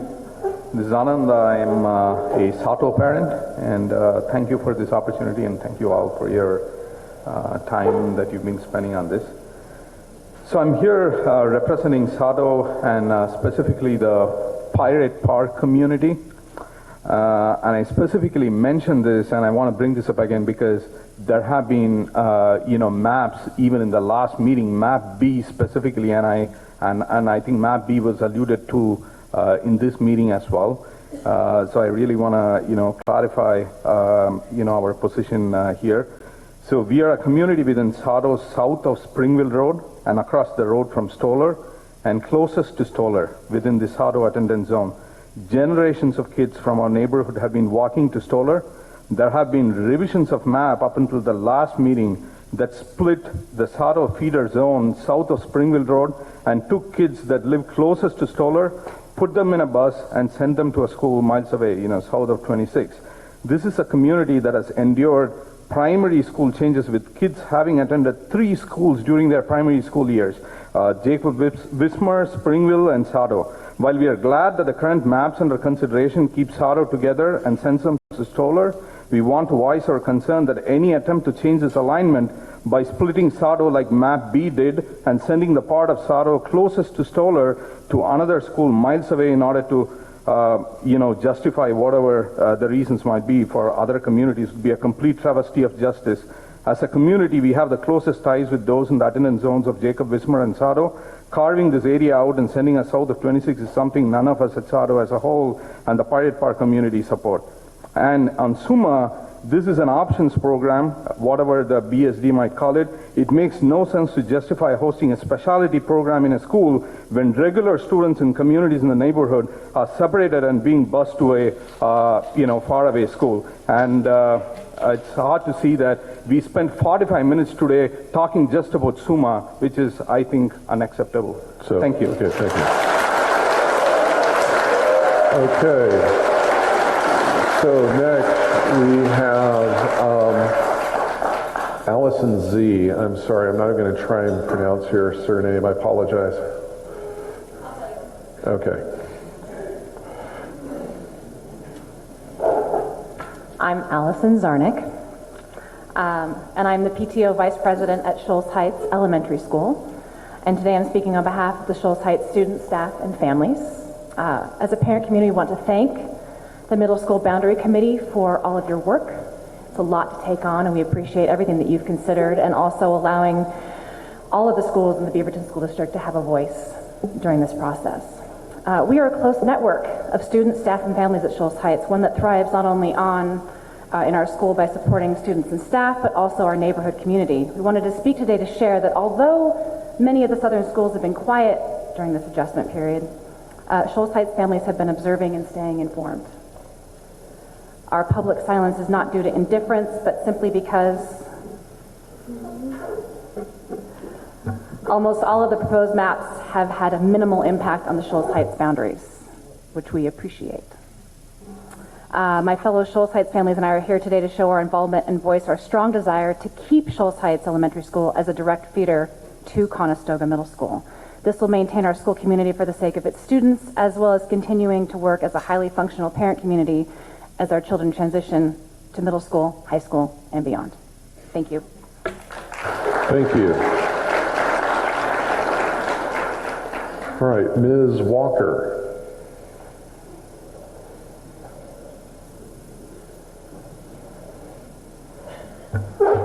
Hello. My name is Emily Walker, and I have 4 kids, and we have been in the Springville community since it opened. Springville is an integral part of the North Bethany community. It's our primary task to keep the community together, and if that's your primary task, it is ours as well, and Map A is really that only option for us. We just lost our middle school at Springville, and we've been yanked around to many different places, and we are potentially having to be bused 40 minutes each way across the freeway, busy intersections, and it takes forever if you've ever done that commute, and it's mind-boggling that we would be bused all the way over there, and it's a lot of traffic each way, and it would be a major impact on our children's ability to do extracurricular activities after school. It would just be a huge burden on parents as well. If you put your thumb on the top left corner of Map C, which isn't up there anymore, it makes Springville an island because the top left corner is actually PCC Rock Creek, which is a college up there. And so if you put your thumb up there, it makes Springville an island by itself if you are looking at Map C. We shouldn't be punished for the fact that middle school land wasn't planned out very well when all that housing was approved. And Sato and Springville were already split, and now Springville would be made further an island if you picked map C. We really appreciate all your time and your consideration on all these factors, and we really just hope that by looking at all these maps, you really pick map A for Springville. Thank you. Okay, thank you. All right. Please. Okay, Ms. Perrette.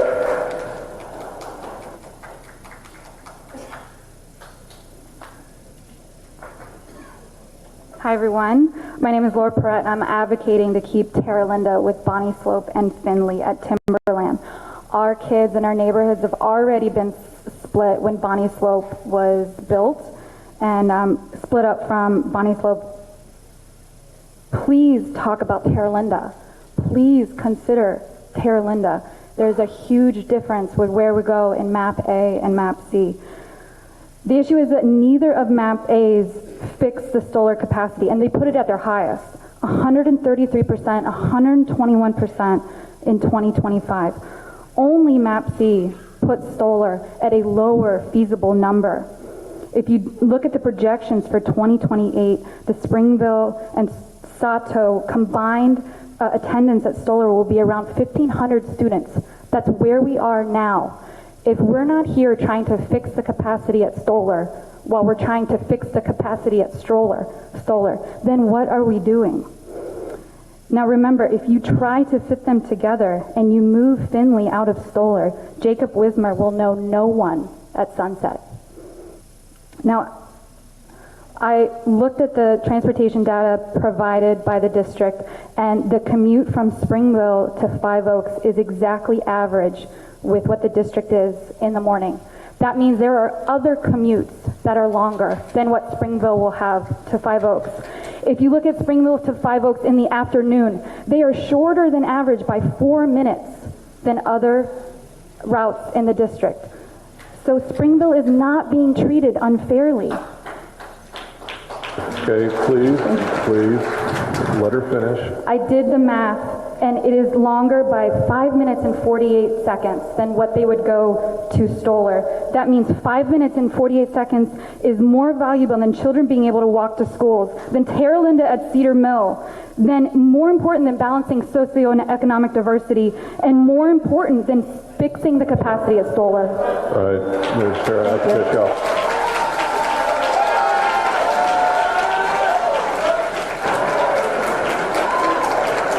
Okay, so that finishes our public testimony for this evening. And as we do here, I want to bring the conversation back to our committee. And what I'd like to do is to, before we discuss what we have as notes that we took during the session. Divya, can you go up to the microphone and turn it off?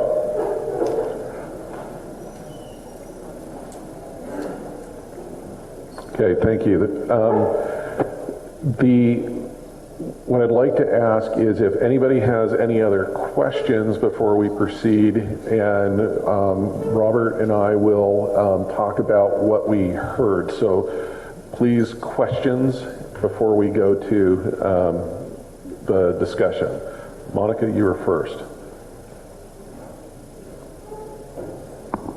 So I saw this in the public comments, and I'm very glad that we had a representative from Barnes here tonight, but can we please get some direction on what it would look like? Because none of our maps have, most of our maps have Barnes leaving Meadow Park, and that seems like a consensus in what we're seeing, but the impact that all kindergartners are in dual language and projected all fifth graders are in dual language, that is even bigger than what I was expecting coming from both.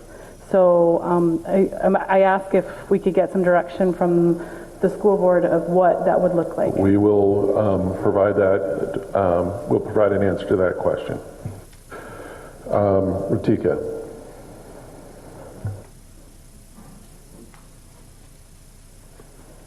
I was just wondering if we could make it like a stipulated fact that the commute for Springville to go to Five Oaks is only around like 22 minutes at max, because I heard through some testimonies here that some people are saying that it's 40 minutes, and based on the data that was given to us by the Transportation Department, I think that we should, and that was provided to everyone here on the website, I think the max is like 22 minutes and something seconds. So if we can make that like the most common like rhetoric when talking about the transportation time from Springville to Five Oaks, I think that would sort of direct the conversation in a more positive way. We do have that information on the website, and we do have the time and miles and number of riders data from the Transportation Department. We can certainly bring that forward as we move along. Monica, I presume you're not asking another question. Okay, Jason. So one thing going forward as we're getting down to very targeted decisions, I've asked for this before, if we could get a map where for each elementary, it doesn't even matter what the map is, but for each elementary zone and maybe any commonly considered split, if we could just have a number that shows the net resident students. That way, that's the size of the puzzle pieces, and we know our options for moving them around. That will aid this incredibly. May I lobby briefly for a different map in the context we talked about earlier, or do you want me to do that later? We're going to do that later. In terms of what you're asking for, we do have. It was kind of information overload, so I made the choice not to share it with you this evening. I would, before I go to Divya and Charisse, I would like to note that we are a 4-day week next week, and our meeting is on Tuesday the following week. So we are going to have to turn and burn, shall we say, in getting materials to you. So when we get down to the final direction here, please keep that in mind. So Divya. So it's a question so that we know what the expectations are for the next meeting, which may involve some key decisions. So for stroller, are we targeting 90% of permanent capacity or 90% of permanent plus portable? I just need an answer for that, because that seems to be a moving target. We are looking for approximately 90%. The word approximately is modifying the 90%. 90% of permanent? Of permanent capacity. Okay. At 2021, correct. But at Any the same, guidelines for 25? But at the same time, for 2025, we don't want to find ourselves here back in the same situation. Okay, Charisse.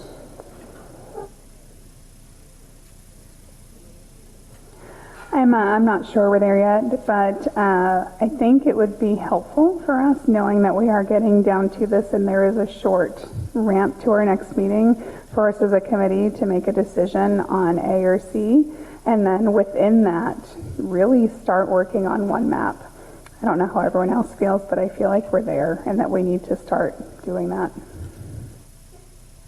So I think that's an excellent segue for us proceeding with what we heard and what our plan is for moving forward. Abhijit, are you jumping ahead or do you have a question? Okay, so he's first in the line. So before I turn it over to Robert, who is doing most of the note-taking here, I did see a general consensus preliminary on Whitford, which was Raleigh Park in its entirety, heading towards Whitford. I also saw general head nodding of changing the split at Nancy Riles to Shoals Ferry Road for Conestoga, with the proviso of understanding what that would mean for SUMA at Highland. Is that correct? Okay. Now, moving forward on that, those additional notes, I am going to turn it over to Robert to, that was everything, huh? I doubt it. Just as an editorial for me in my note-taking, I really kind of see our moving forward as a mashup between A and C. I don't think there is one that dominated the conversation in terms of favorites. I think there were parts of each map that are favorites, and I lead with that, and I will let Robert go from here. Okay, so I'm not going to focus on either or any of the maps. I'm just going to list off some ideas, concepts that came up and seemed to have some either resonance or interesting.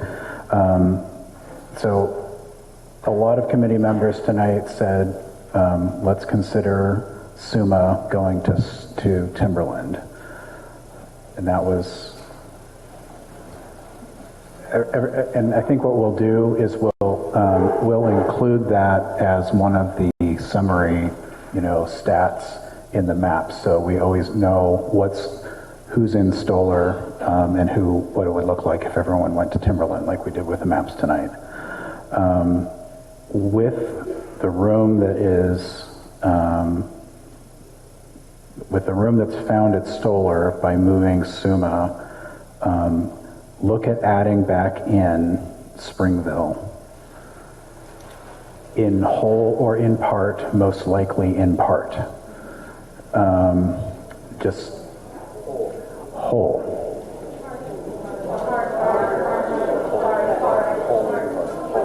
Whole and part will have to be considered. We have a proposal from Jason about looking at portions of Findlay and portions of Jacob Wismer actually trading elementary school boundaries and then drawing the middle school lines along the most walkable portions of Findlay, if you want to call it that, across from Stoller. What? Can we poll people on that? Yeah, is that something that adds a little bit of wrinkle and complication to things that we would need to turn around quickly, and I can't promise that. But is that something you would like to look at?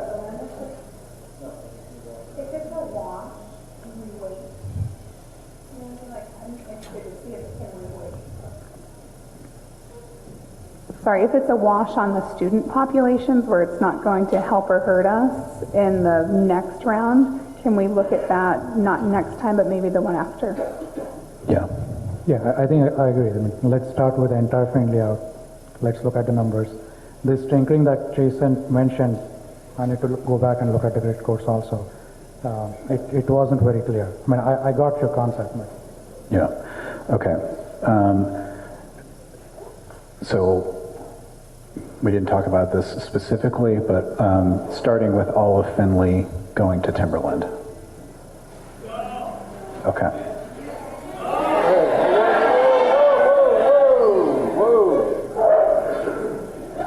We will begin there. Who knows if we'll end there. Okay. There was a proposal to move the eastern portion of Oak Hills to Timberland to align it with Sunset Feeder.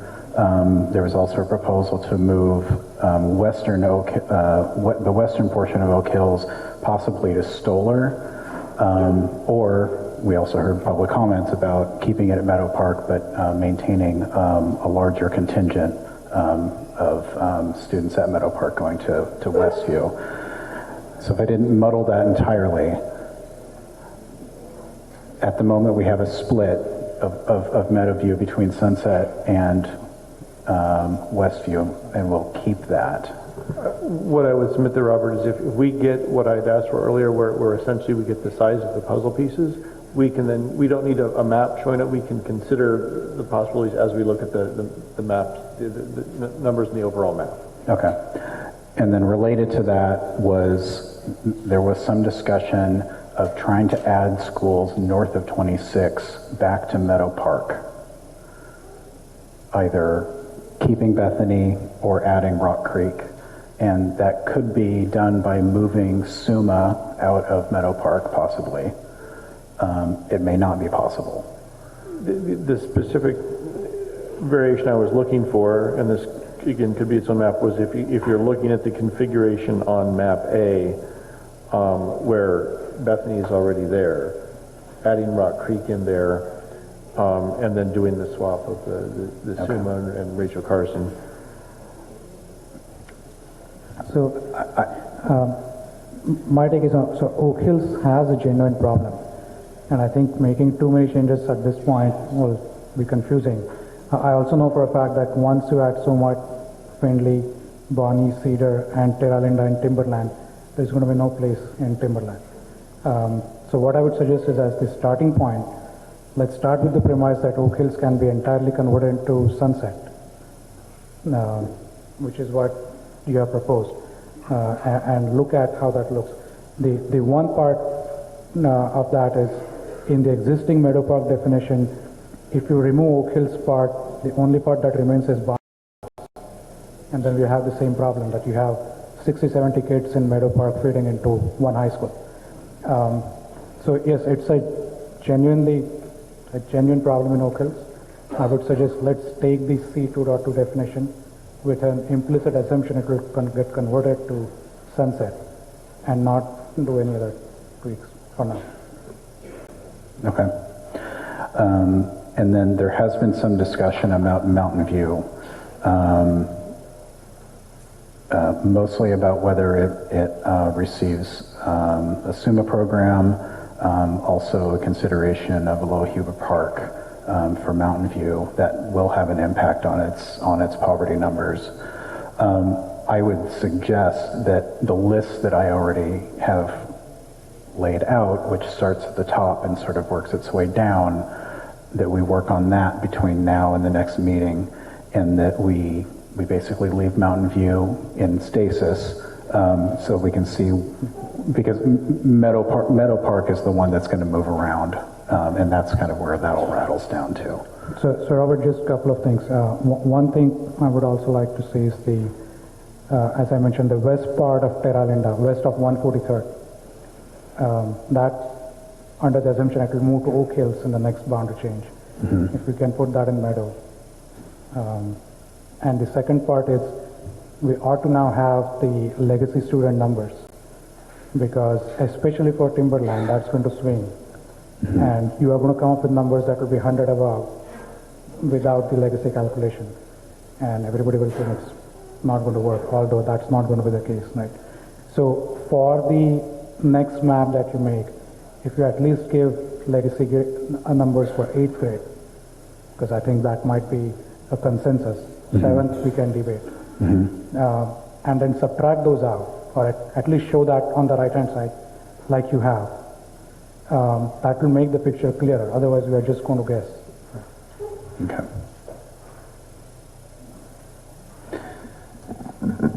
Okay, so you heard the summary that Robert recommended.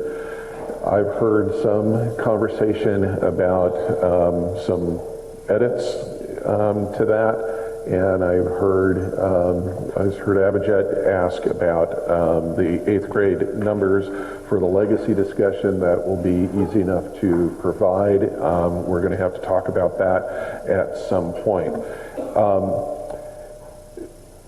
Divya, before I go to you, does anybody object to the list of what Robert said? And Divya.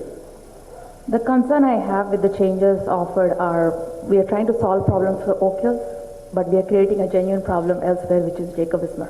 Mm-hmm. Suma is moving out to Timberland, which I'm okay with, by the way. Yes, I came on board. But that is 25% of Jacob Ismer going to Timberland, which means 25% going to Timberland, which is 75% of Jacob Ismer, about 200 kids, have no friends in Sunset. That's understood, and I think that's a subject for debate at the next meeting, along with the numbers that we're talking about. Obviously, transportation has to be a part of that in terms of time and cost and the like, and what that impact is. So that's something that we would have to bring with you to inform that discussion as you start making some choices. Abdul. So, given the summaries that Robert just mentioned, so in the next meeting, are we looking at a continuation of the discussion of these maps, or we're going to have new maps based on the summary? And how many maps are we looking at, really? So our goal here is to have one map that you'll be looking at. There might be, tables that show the summa variations or something like that. But to the extent that we can show you one map, we will. Now, there may be some choices that have to be made in certain areas where having a graphic saying this or this is important. But as Jason has requested, and I said we have, is those numbers by grid code that will help, slicing or adding here and there. But we want to try and keep it as simple as possible, but also make it as readable as possible. So, okay, yeah, Abdul. Going by the summary that we have, so one of the options they mentioned was taking the west side of Oak Hills and putting in Timberland, and the west side of Oak Hills going to either Stola or Meadow Park, and the east side. And if we did that, I just wanted to point out that would free up some space in Meadow Park, and we could potentially move bands back to Meadow Park and actually solve that problem too over there. So once we remove the isolation of Oak Hills in the north as we have it now, I think we should add that to the next map. Yeah, I think that's a logical extension of the conversation. Okay. All right. Charisse. Just a request, as we move to, can I borrow this? To the one map, can we please go back to this size for the map itself as we go into the codes? That would be wonderful. Thank you. Okay. And for the audience, that's the existing boundary map that Charisse was talking about. Okay. I'm not seeing any additional tents up. So before I send everybody home, next meeting, as I mentioned, is on Tuesday, February 25th. That is a short time away. We will be working starting tomorrow morning on what we have heard here this evening, and we will try and get those materials to you as soon as possible. The last meeting we have here identified is on March 12th at the district office. It is going to be more than likely we're going to relocate the final meeting to a larger venue because our central office has terrible parking. So be prepared for that. And so before I gavel us closed, Jason, do you have a final comment for us? Just to throw a minor wrench in the works. I had an idea that I considered to be outside of this process. I believe it is outside of this process, but in talking to folks at the district, they felt it important to raise it amongst the committee, since this is the opportunity for this committee to provide community voice. And it, pure and simple, it comes down to the school district is essentially a business with declining revenue, as it will. We have fewer students projected than we have now. Each student is revenue.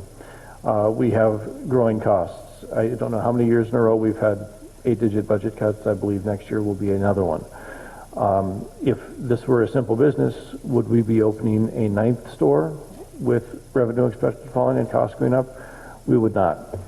So the idea is we do not. We have 8 schools. Now we've already built the 9th school. It's beautiful. It's larger. But for the sake of delivering services in the most efficient way, maybe we don't need it. I won't spend much time. I prepared a really ugly map. I apologize for my horrible digital art. It essentially has no Meadow Park. The starting point in my mind was the Meadow Park boundary is Timberlands, and the SUMA program comes down to Timberland along the lines. I then made a couple of minor adjustments just to have the area around Timberland actually attended. It's not the only way to go. I don't think we need to spend a lot of time compared to our regular map, but I would ask that maybe we get an official looking map of it, and maybe again in the last few minutes of the next meeting offer some general thoughts just for potential future guidance for the district. So what I would like to say to that point is a closure of a facility is governed by a separate policy for the school board, and it is a separate process. The committee here has not been seated to do that process. However, I think it is an interesting idea and an interesting subject that as we look forward over the next 10 years, as the PSU study shows, this may be a subject that comes to the district at some point. So having a brief conversation about it, I think, is an interesting idea. I would say we have some pretty hard rows to hoe here, and I want to be sure we spend our time working on that. And if we want to do another working group for more of this type of thing, perhaps our board will seat an advisory committee to do something like that. But thank you for being here. Thank you for your comments. And we will see you all on Tuesday, February 25th, down at Woodford Middle School. Thank you.